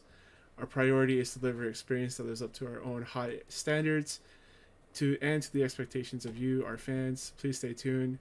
Thank you to our fans around the world and continue to support, patience, and understanding. It's so familiar. It's like everybody's like 2020 is going to be the best gaming year ever if they release anything. And then it was like January's delay season. Delay. Yeah. delay. Although, like, I saw a lot of news articles talking about how Dying Light 2 was delayed indefinitely. And, like, it sounded so dramatic when really all they're saying is, like, we don't have a new release date. I didn't believe the release date. I didn't even believe their vague release window. I don't know. I mean, the game's been in development for, like, over 2 years. Yeah, but I guess I just make it a rule that I don't believe a game is coming out until there's an actual date set. And that's even like believing a Zelda game is coming out on time. Yeah. So let's move on to a game that was delayed last week, Final Fantasy VII. Apparently, Square Enix is stopping pre-orders, like they're canceling pre-orders since it was delayed. And in order to keep your pre-order, you have to write back to them to confirm. Which is so weird. Like, is their system just outdated? It's like it automatically cancels unless you tell them. It's really weird because when this happened, I actually got 2 emails from Walmart. One was saying your game's been delayed, your pre-order is still with us, and the second one was we don't have this game or we don't have this stock. We don't have this in stock anymore. Please reply to keep your order. So like I don't know what to do, and I just left the emails. I just assumed that they kept it. Reply. I'm just gonna assume that they kept it. I missed out on my Majora's Mask 3DS pre-order from Best Buy because I think that was a case where like they oversold. Mm-hmm. But it was a situation where like similar, where there was like a delay to it or something like that, and so they sent out a notification to everyone, and then like I wasn't sure if I still had it or not until I got the follow-up that said like your pre-order has been canceled. And I got really mad, but like you never know with this stuff. It doesn't hurt to be safe. I think it's funny that like they don't get in more trouble about it. Like, right. I mean, it's really crazy. Like how many of those they're like, okay, well here's all the pre-orders that we're gonna do, and then it's like, okay, guys, there's not enough. It's like, well, how the hell did that happen? You had a bunch of freaking pre-orders. It's like, Thomas, you study analytics. Like, I mean, this is literally just math. Like, yeah, it's like like imagine getting a bunch of impressions or CPMs, and then all of a sudden that's gone. Yeah, exactly. It's like it seems so weird to me, especially in the sense of like with the digital downloads. It's just like you just move everything to digital if you guys are gonna be a little pain in the ass about the hard copies of things. Yeah, especially when it says like otherwise Square Enix will automatically cancel your order, and the company says it will not be able to reinstate your pre-order based on limited quantities available. But like they already had this amount of pre-orders. Right. Filled that amount of pre-orders. Yeah. Did they oversell, and so they're hoping some people won't notice, and they can automatically cancel theirs to meet the amount they have? I doubt it's anything that's sinister. I'm just gonna say 6 deserved the remake anyway. Agreed. Yeah, 7. Maybe we'll get one like Octopath Traveler. Yep, 7's just a little 7's my favorite. So. Overhyped. 7's Sorry, fine. Thomas. 7's pretty good. It's okay, but I feel like a lot of people are nostalgic as opposed to the game. I feel like if it's your first one, it's your favorite one, and 7 was my first one. So yeah, I don't know. 7. Well, technically 7 was my first one. I saw someone else play it before I knew what Final Fantasy was. See, my first one was Adventure Quest, sadly, but or Mystic Quest or whatever it was called. I stand by the game. Yeah, and then I think 5 was my first big one, like that I remember. Gotcha.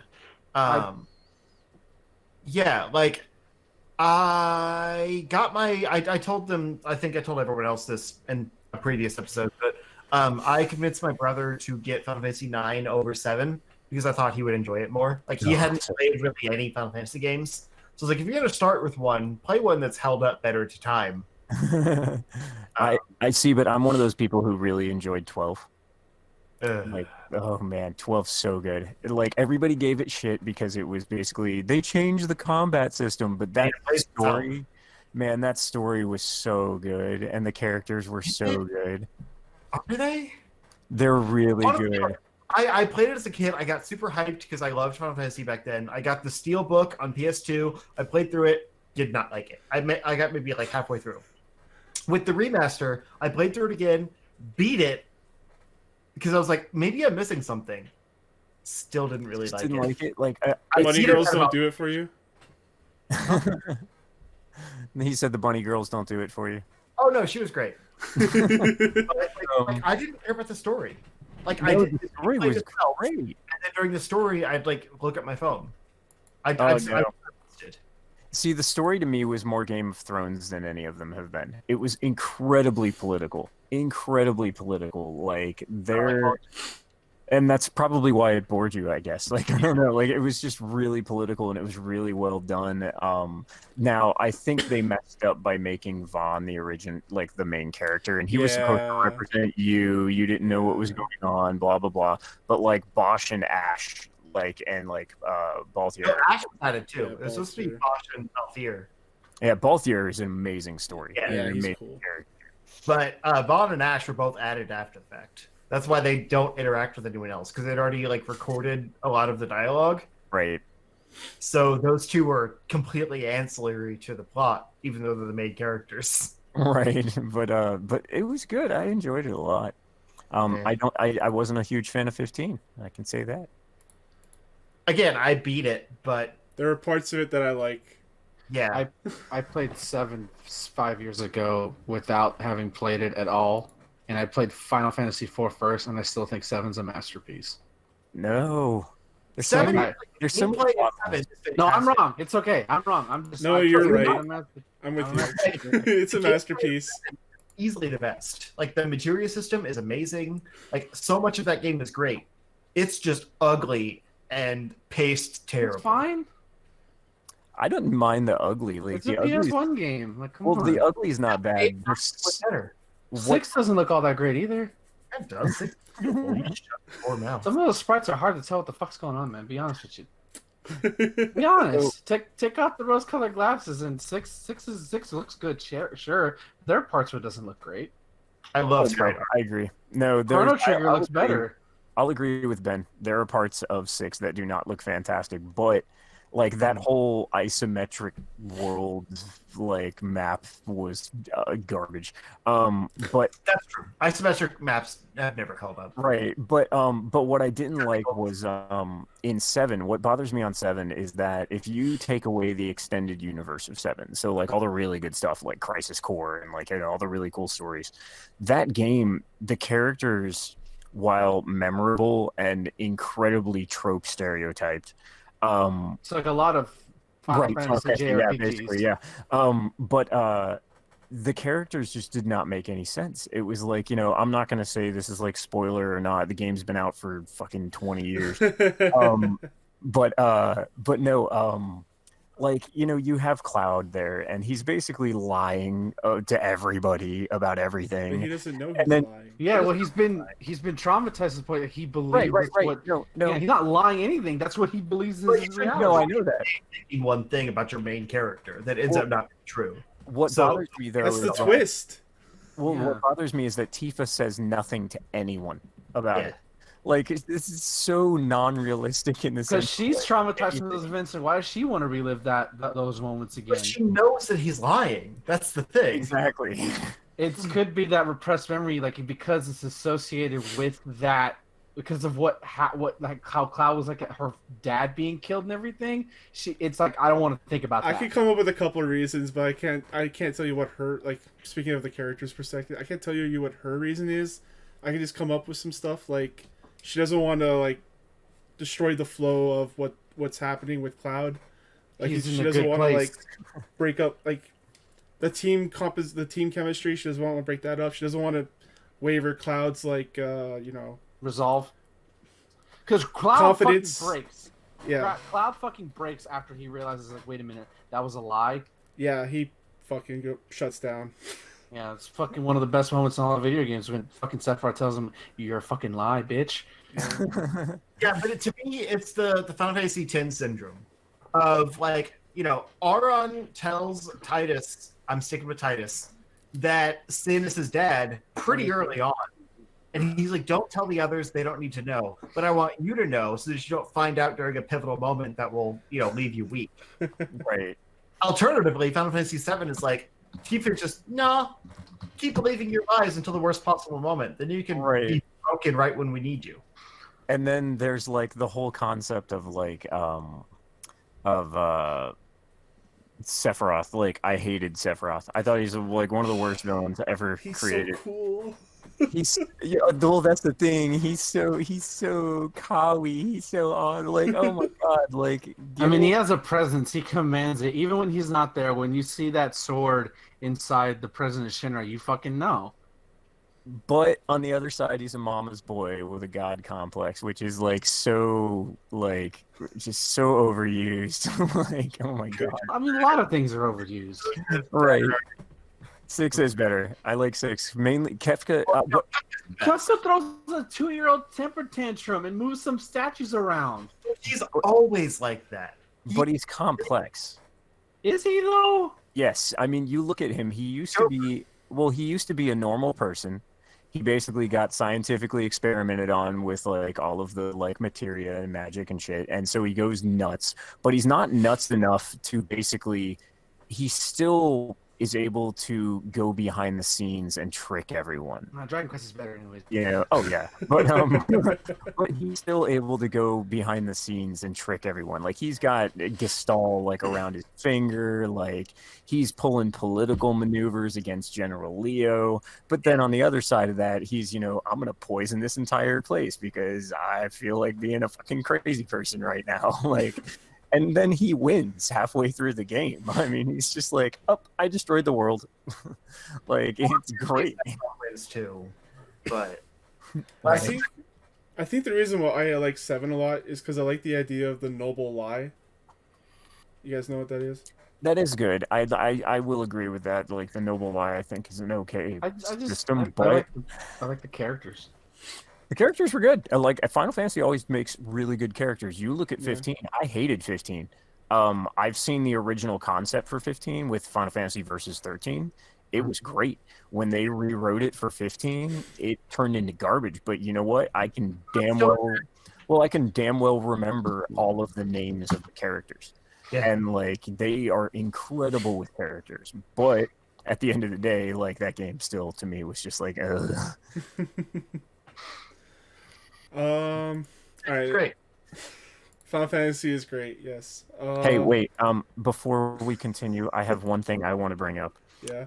So recently, I don't know if you guys have talked about this, the Kingdom Hearts mature rating. You guys hear about that? No. So Kingdom Hearts 3 is apparently having there's a DLC for Kingdom Hearts 3 that's getting a mature rating from the ESRB. Huh. Yeah, we're actually going to talk about this. Square Enix confirms multiple Kingdom Hearts games are in development as they form a duo of new teams. I guess you're talking about the DLC, though. Yeah, it's the DLC. Yeah. So, like, the DLC specifically has an M rating, even though Kingdom Hearts 3 has a T rating? Yeah, it has like a 10+ rating, I think. They say it's because of alcoholism, like basically alcohol use, so Port Royal. And then there's apparently a swear word that is not damn, crap, or like, any of those little things. So like, somebody's gonna drop some F-bombs or something. Probably Goofy. Yeah, he would drop the F-bombs out of all of them. Oh fuck, man. Or Donald. Donald would. I could see Donald dropping a bunch of F-bombs. Yep. But yeah, it was weird. It was a weird, crazy article I read. Yeah, so let's move into the Kingdom Hearts news. Square Enix confirmed a duo of new Kingdom Hearts teams. It's not dead. Fuck. Yeah, we thought 3 was going to be the end. No. 4 teams total working on Kingdom Hearts games. And it's stuff like 7 years for Kingdom Hearts 4. Just why? Like, that's my big question. I mean, think about it. Like, between 2 and 3, there were like 5 games being worked on at one time. Because there was a lot that came out like within a few years of each other. Yeah. But that game is so many like just plots mixed through plots that don't make any sense anymore. Yeah, because they kept coming out with new games that expanded the lore while they were still making Kingdom Hearts 3. It was a mess. Exactly, and it was just like, what is going on here? And it feels like it was like it feels like the Star Wars recent trilogy. Like they wrote them all individually, but they didn't have a cohesive plan of all three of them coming together. Yeah. Yep, and it doesn't work. Also, on top of this news of like new teams being created and possibly like 2 to 4 games being worked on right now, because of like, let's assume each team is working on a game. They did. It's not in this news story, but they did announce a mobile Kingdom Hearts game, a new mobile Kingdom Hearts game, I should say, coming out in the near future, like springtime, I think they said. And there's a campaign going on right now to name it. Oh my god. Which has got to be insane, because let's think about the names of these games. With like, 358 over 2 days or whatever, and like Kingdom Hearts 2.8 Fragmentary Passage, I think is one was called. Okay, I'm gonna Final use mix. Yeah. Kingdom Hearts will never end. That'd be a good title, actually. So yeah, Kingdom that should Hearts forever. I like that's Kingdom Hearts. actually the current mobile game is like Kingdom Hearts Cross Back Cover or something. Cross It's back cover? just nice as a Street Fighter fan to not be mocked about stupid long titles anymore. And that it's Kingdom Hearts is like that's your title now. Yeah. I like Kingdom Hearts: The Final Heartbeat. Final Heartbeat. That's a Dance Revolution Exactly. version. That's a Friday the 13th title there. And then after the Final Heartbeat, you have the New Beginning. Yeah. Nice. The defibrillator. It's Kingdom Hearts: The Defibrillator. Yeah. Like just bring in the fucking Switch and I'll play them, okay? Shit. Ben, let's talk about some fighting games. Are we talking about the Smash stuff? We'll talk about Smash after Guilty Gear. Oh, okay. So yeah, last week at Frosty Faustings, which was sort of the first tournament of the year. Shout outs to those guys. Arc System was gracious enough to have Guilty Gear playable there, and also they revealed a full trailer for Faust, who was revealed last year at Arc Revo Finals, and he looks super creepy. There's a Vor moment in the fucking trailer. What? Yeah, there's a Vor moment where he literally eats you. He gets his belly out, and he like what's actually really cool is like you then come out of like a portal in the sky.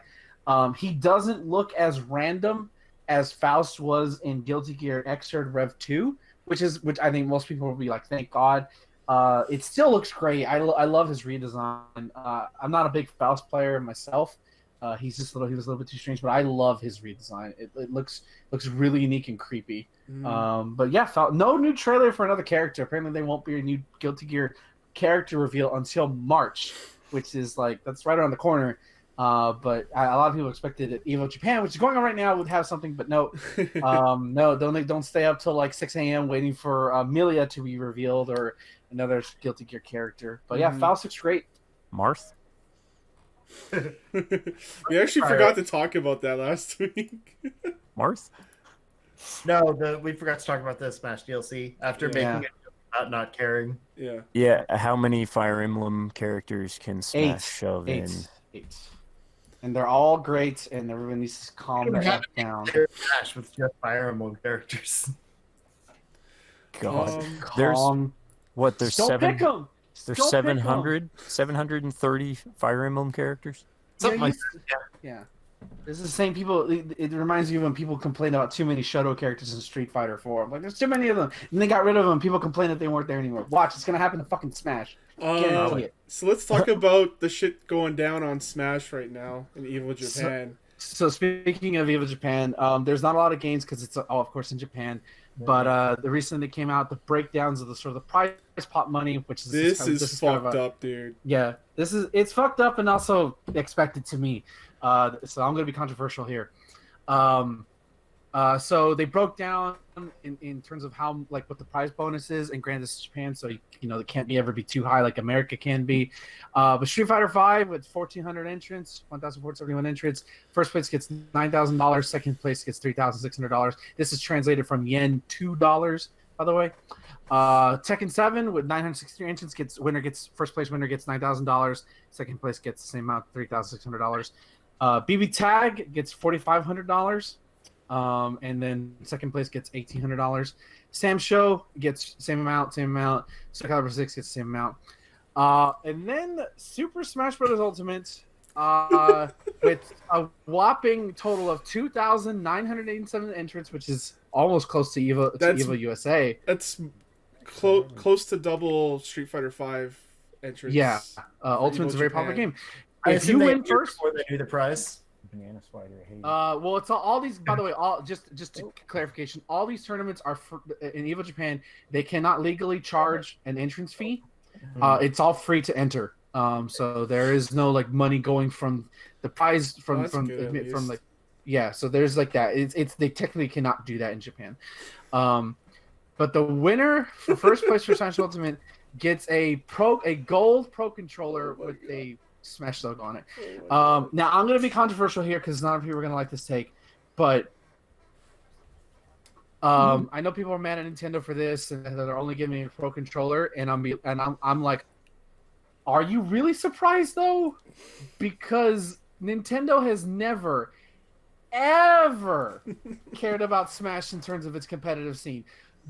Remember they tried to get Melee off of Evo several years ago. They have never given official support to the competitive Smash scene. They don't see Smash that way.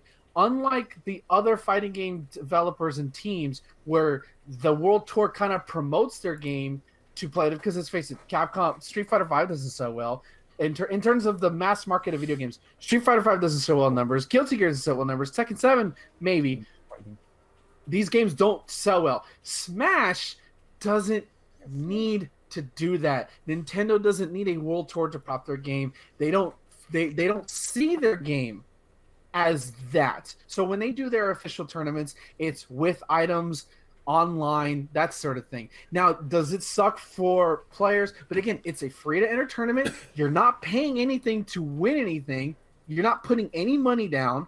So granted, if you are coming from the country, let me say this. If you're going to Japan to compete at EVO Japan and your sole reason to going to EVO Japan is just to play Smash Ultimate, what the fuck is wrong with you? You're in Japan. Go explore shit. I'm sorry. Like this, to me, I'm not surprised. I'm saying is like, I'm surprised they even gave it a Pro controller. Considering those things are $70.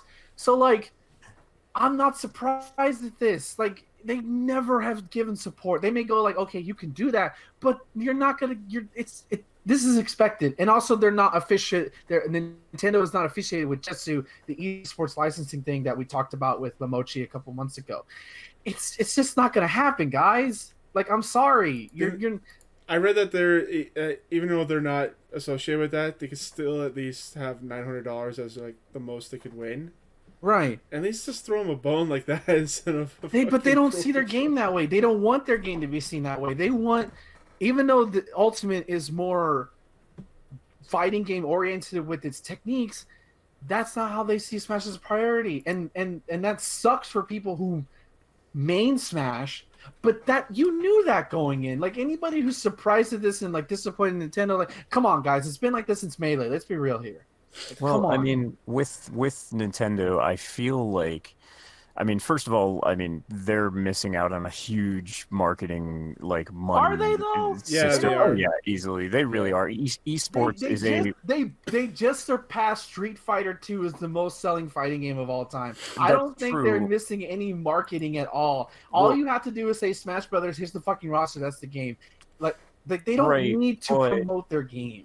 Well, but the e-gaming community is like multi-billion-dollars a year. Like, that's losing a lot of money for fighting games. Fighting game esports do not make money. But it's Smash as opposed to all the other fighting games. You talk to anybody about fighting games, like the one they're going to know is Smash. Like, you know, fighting games have become a little like a niche over in the corner now, and but sure. everybody knows Smash. And I think if they marketed on that and really put out these big competitions, they could do incredibly well. But on the other side of that, it's Nintendo. When has Nintendo ever given a shit what their players thought? Right, exactly. Yeah. Right. Yeah. So, yeah, I know nothing about any of this, but you're saying it's a free-to-enter tournament. So I would guess that the prize money comes from the studio, right? It's coming. It's either, I don't know exactly where it comes from. It probably comes from like investors, like people they got money from somewhere. Even Japan's losing money, by the way. Like that's not a secret. Like they've lost money from doing these events because they have no way to generate. They cannot legally, like unlike Evo US, where you have to charge per game, charge for the like to get in, like to play, and then you have to pay for individual game to enter the tournament. You don't have to do that for Evo Japan. They legally cannot do that, and they are losing money from that. And so it's probably from sponsorship like Nissan Cup Noodle, which I actually have Evo Japan on right now. And like you see all these Japanese ads, the money's coming from there. But even then, they're only allowed to allocate a certain amount of money. But the companies aren't. They don't. It's not mandatory. They don't have to do anything. Like it's a miracle. Okay. It's a miracle that the other companies are even doing that much. Honestly, right? Well, because that's what I was gonna say. Is to me, like Josh made the exact point. Is Nintendo like Smash is the most well-known thing. So to me, being the most well-known thing, why would you need to market it? Like, putting out the money, putting out whatever, people are gonna play it anyway. It doesn't matter. If anything, like Smash is gonna bring the viewers in. So why would you put money towards that? It's just helping the rest of the event. And the fact that Smash is there is a bonus. The fact that they let it be there is its own reward. Was the prize pool revealed after the entrants signed up or before? I think it was. I think it was after. But it was always. But after 2 years of this is the third Evo Japan. It's always been free to enter. The prize pool for Smash is even at regular Evo is not even that high comparison, which is not right, but it's just how it is. So, like, as a Smash player, what did you think was going to happen? Right, like I'm not defending Nintendo. This looks terrible, like on paper. Yeah. But also for a free tournament where they optionally have to put money out for it, I don't blame them for not. Yeah. Like they're not like begging their game to be on this show, you know? No. They're allowing their game to be presented on there, but they don't have to do anything besides that. I think Evo should have shown the prize pool before accepting entrance. They never do though. Even with Evo US, we don't know how much the price was going to be, till later. Like they don't. That's not a thing.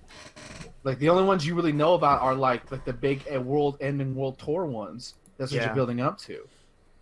There's definitely a lot of people that were planning on going just for Smash, but if past years are any indication, they shouldn't have expected money. Yeah, I mean, if you're an American, because if you're Japanese, I'm not saying it's easy to travel in Japan. It's probably easy for them to get to like that part of Japan, but like if you're an American or like somebody from South America, and your only reason, like I said, if your only reason this is going to Japan is to compete in the tournament, like go explore. Like I went to Chicago for Combo Breaker.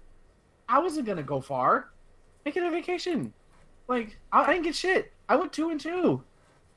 Like I know it's gonna get me some heat on this, but like I don't know what people expected. I really don't. It's just a bad look for Nintendo. Like they've never cared about any of their content creators.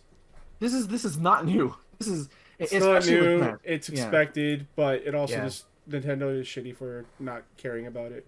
Yeah. But when they're not playing the competitive game, you can't expect them to play by the esports rules. There's no World Tour for Smash. They have their own competitions, but there's not like a point system like the other fighting game developers have.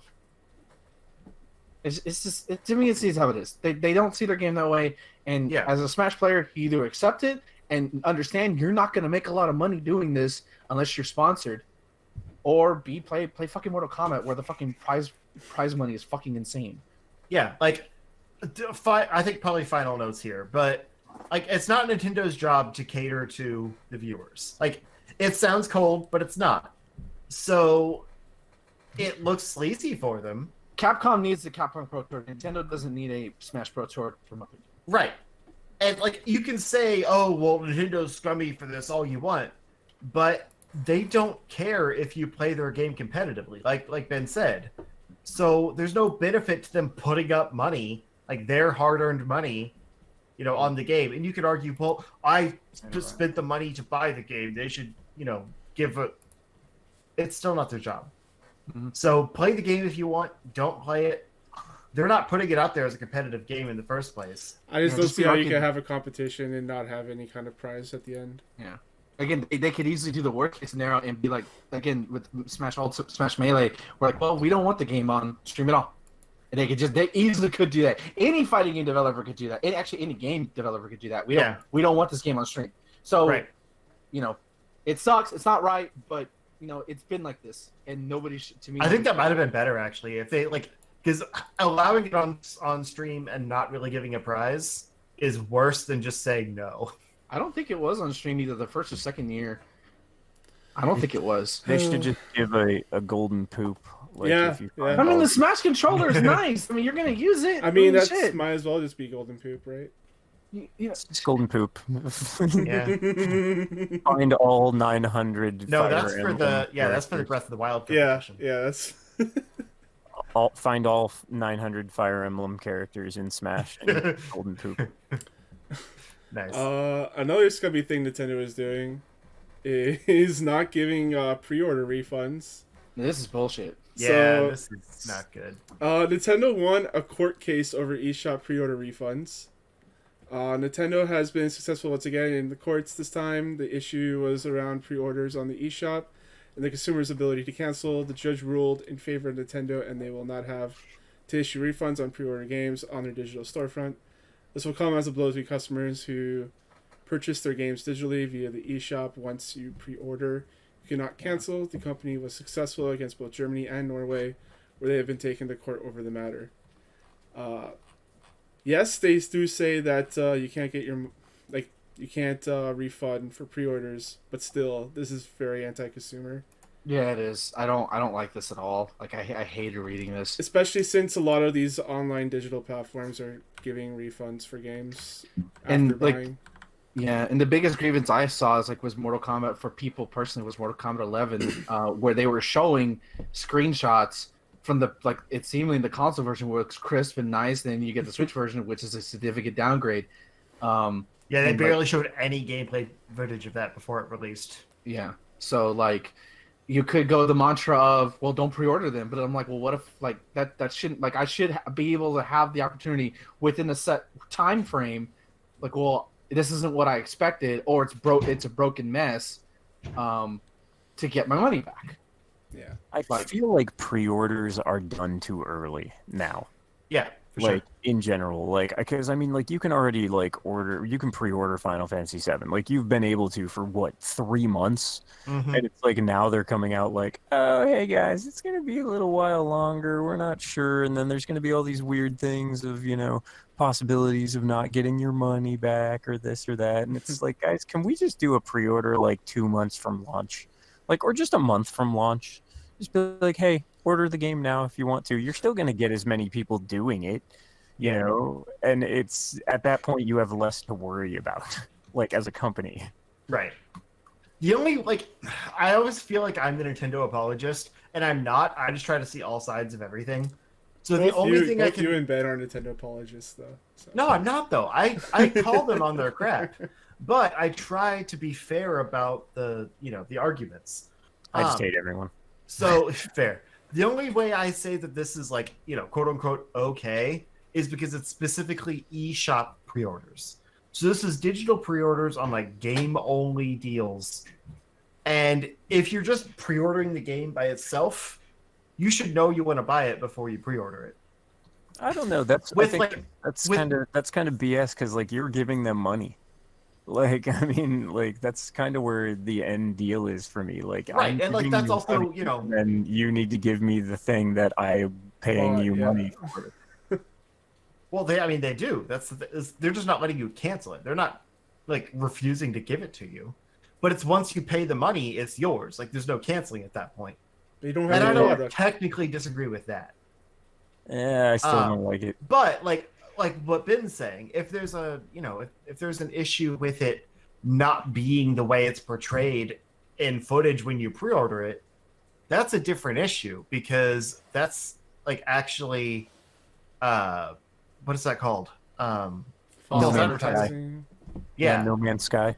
So Oh boy. to me, like with the example with like, you know, pre-orders going up too early with like Final Fantasy and stuff, that's like the big fancy collector's editions that are, you know, extra money for like physical stuff, and everyone rushes out to get those pre-orders before they run out because they're a limited commodity. Whereas this is like just digital game only purchases on the eShop. It's kind of a different field, but No. I also don't see any reason to not allow cancellations. Like, it's what's the problem with that? We've come so far since like the 360 days. Like you can actually cancel and like get your games refunded. Like even if you play 2 hours, you could go and ask Steam for a refund. Yeah, which is that's great. And nobody's even asking for that at this point. Yeah. They're just asking for like, well, maybe my financial situation changed. I need that $60 back or something. It's like I lost my job and I need. my Yeah, money like back. I can. Yeah, can I have this? Like that's it. Like shit. Right. Well, you know what it really You're totally is. right. Well, what I'm it just is saying is- it's a different argument than like the Final Fantasy, like, you know, fancy pre-order, like, you know, special edition type, like those types of pre-orders that come way too early but have benefits compared to an eShop digital purchase. It's still wrong. I feel like my final thoughts on it are just that like I feel like it probably has to do with something in the budgeting department. It probably has to do with you can't have this money back because we need this, you know, like $300,000 that has been supplied to us for, you know, specific reasons, and we're not going to tell you because we're going to kind of be sleazy about it, and you know, but we need this money. Well, yeah, it definitely has to do with their sales projections. And a lot of it is probably like, you know, maybe they generate, which this doesn't like a big deal because again it's just digital codes, but they generate like the eShop codes based on how many pre-orders they have, and so like if those pre-orders suddenly plummet, they're sitting on all these extra codes. But I don't know the back end of that. Surely it's not that hard to It's just not. right. So it seems like it's just sleazy. Mhm. But I don't know why they won either. Like, what's the, you know, justification? Especially for allowing considering that? the EU, right? There's a Yeah. apparently it's because there's a precedent in Germany where like, well, you know what you were signing up for, which is bullshit. But that's the precedent that they went off of. That you saw the game, you saw the images, you know what you're signing for. They again, maybe some lawyer didn't bring up the fact that hey, some of these game developers on Switch specifically are not showing things. Yeah. So I don't know. But like, this is, I mean, it's gonna get overturned. Like, it's fine. Yeah, we're not Nintendo. We're not asking for refunds. We're just asking to cancel a pre-order. Yeah. I can go to GameStop and cancel a pre-order. Like, come on. Mm-hmm. And get $3 back. But then again, I mean, there's post games like after release that are getting taken off the store and you lose access to them. So we're in a weird world where like you don't know what's gonna happen with digital purchases. Yeah, well, that's why you go to Best Buy and raid limited run. Yeah. Next news story: Splinter Cell's creative director returns to Ubisoft. Creative director for the latest 2 Splinter Cell games has returned to Ubisoft after leaving the company in 2019. I guess that was a pretty short leave. Wow. No. For mobile. VGC reports that Maxime Belland is one of the people who will make up Ubisoft's newly expanded and restructured editorial team that oversees the creative decisions on all its games. Belland started as a game tester for Ubisoft back in '98. Worked there for 20. I don't care. Anyways, Yeah, none of this. creative director returns to Ubisoft. Da-da-da. See, you're supposed to put those bylines at the bottom after you read the article, not in Well, the the problem middle. is Thomas doesn't read the articles, so he doesn't know what's important information. No, but like any person who's writing should do that shit. It's like No, I don't care about that stuff. Let me know about the information first. I also didn't realize this was a guy because his name is Maxime. Yeah, I know. Well, French people tend to have very effeminate names. I guess so. But yeah, so he left Ubisoft in February of 2019 to go work for Epic, and then left Epic in October of 2019 to go work for Ubisoft. Wow. But this is the guy that's supposedly going to be in charge of a new Splinter Cell game. For So, mobile. Watch. I'm right. You know I'm right. Nothing, news- but we'll see. Next news story. Star Wars Knights of the Old Republic remake rumored to be in development at EA. Yeah, I actually wasn't going to report on this, but since you put it in here, we'll talk about it. Well, I thought Josh might be interested. As reported by Cinelex, 2 sources claim to have knowledge on the rumored return of this beloved franchise. The first source says a remake of the 2003 classic is in development, while the second expands and says it wasn't so much as a remake, but a sequel of sorts. New project is previously mentioned would take elements from the first KOTOR and Knights of the Old Republic 2, the Sith Lords, and retool the 2 stories to make them fit in current canon. As one game. Man, it's gonna be weird to just have that all canonized again. Right? Because, like, well, there's a lot of legends in that game in general mentioned. Isn't the Old Republic supposed to be canon? Like the MMO? Yes, because they still make money off of it, That's the only reason why. which is basically it. But, like, Is that where Darth Revan came from? Or is that a different guy? Revan was from, I think, the first one. Knights of the Yeah. Old Republic. Oh, okay. I Yeah. thought he was an Old Republic. Yeah, Knights of the Old Republic. No, just the Old Republic. I thought he was from that. Oh, no, he's from the first Because one. he's canon. So I feel like this is going to be a situation where they like pick and choose what to make canon, make a new game based on like the origins of the stuff they want to be canon, but using the KOTOR like gameplay style. And then they'll hire Keanu Reeves to play Revan. That's fine. Not He a, apparently not is good at motion capture now. not a bad idea. Right. Did you guys see that video I posted? Yeah. It's pretty cool. Yeah, Can it I was. can I be Darth Plagueis the Wise? I want to be that guy. Is he in the games? I don't think so. Is he? Is I figured he'd be in the games considering how old he is. I don't know. But like I've actually been trying to play through KOTOR and KOTOR 2 recently because I've got a bunch of the Star Wars games when they were on sale. Yep. And they haven't aged super well. I like the concepts at play. And the problem is like I keep having issues with the controls. Like it'll just lock up. Are you playing on PC? Yeah. Like mouse and keyboard? Yeah. Okay. I don't know. It's just like it won't let me move, like sometimes after combat. Or like I'll click on a door to open it and then it'll just be stuck there. Are It's you weird. sure, Like are you sure you just didn't pause the game? yeah, I'm sure.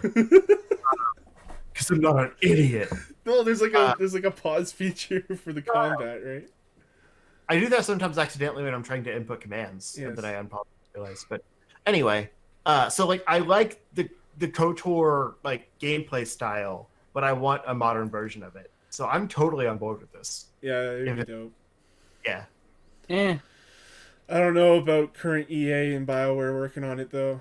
Oh, okay. You get to be cynical about EA and Bioware. The second I open my mouth, oh fuck this, I'm out. What? Bye. Jedi Order's real good. What? Loot I crates can't- for all. I can't be cynical about Star Wars. Jedi Fallen Order is real good. So is Battlefront 2 these days. Y'all liked it, right? That was a good game, no? Right? Yeah. Single player Star Wars is That good wasn't stuff. that wasn't BioWare. No. It's just I'm EA in telling general. Ben. BioWare is working on it. It would I would assume it would be Okay. because it's they made Knights of the Old Republic. Aren't they busy still fixing Anthem? Why? That's why I don't believe in this rumor. Yeah. I think it might not be them working on it. All right. Yeah, that's our last news story for the day. Josh, plug your stuff. So again, hey wow, I'm doing all sorts of craziness over here in my little chat message thing, holding down my push to talk. There we go. Yeah. So again, I am Josh. I am. You can find me on YouTube at GrumpyOwlGaming. You can find me on Twitter at GrumpyOwlGaming. I am the senior writer for Virtuverse at virtuverse.io and the new writer for Tale of Two, Wild Skull Games. And yeah, that's pretty much it. And thank you guys for having me on. Yeah, it was great. Yeah, good talk. You guys are always fun. Oh, thank you. You're so nice. Justin. You can find me at Zero Score on Twitter, YouTube, Twitch, Mixer. That's pretty much it. Ben. I don't have what's going on right now. Twitter.com/MarvelSiggy, where I retweet a lot of lewd anime art. So if you're into that, go for it. But actually, not a lot of it's not lewd. A lot of it's wholesome. I try to do wholesome stuff. But also, I guess I can start talking about it now since it's a month away. But I will be at the Comic Entertainment Expo, aka known as C2E2, one of the bigger comic conventions from February. This is not an ad, by the way. We're not paid by C2E2 to do this. Although, Thomas, hit them up. Maybe we can get a sponsor. Yeah, I'll send them an email. But I will be at C2E2 February 27th through March 1st. I think that's the or 29th to the 1st, whatever. I'll be in cold as fuck Chicago. I am looking. Do you have a winter jacket yet or no? No, I have a thick jacket. I'm not going to survive. I'm going to die on Lots the of freeway layers. Lots of layers. and frozen. I guarantee it. If you ever seen Cool Runnings, that's going to be me coming out of the airport. So yeah, I'll be there. My first Ramble video, I've officially decided I'm gonna do it just on a whole collective, my thoughts on Shovel Knight Collection as a whole, and why it's the greatest, in my opinion, why it's one of my favorite indie games of all time. But that's it for me. You can find Nice. me, your host Thomas, on Twitter, CSG Thomas on Twitter. We're also here at charshot.com for audio, video, and written content. You can email me, thomas@charshot.com. We are on Stitcher, iTunes, and Spotify, so you can check us out there. And until then, guys, enjoy your games and have a good night. Hadouken! Bye.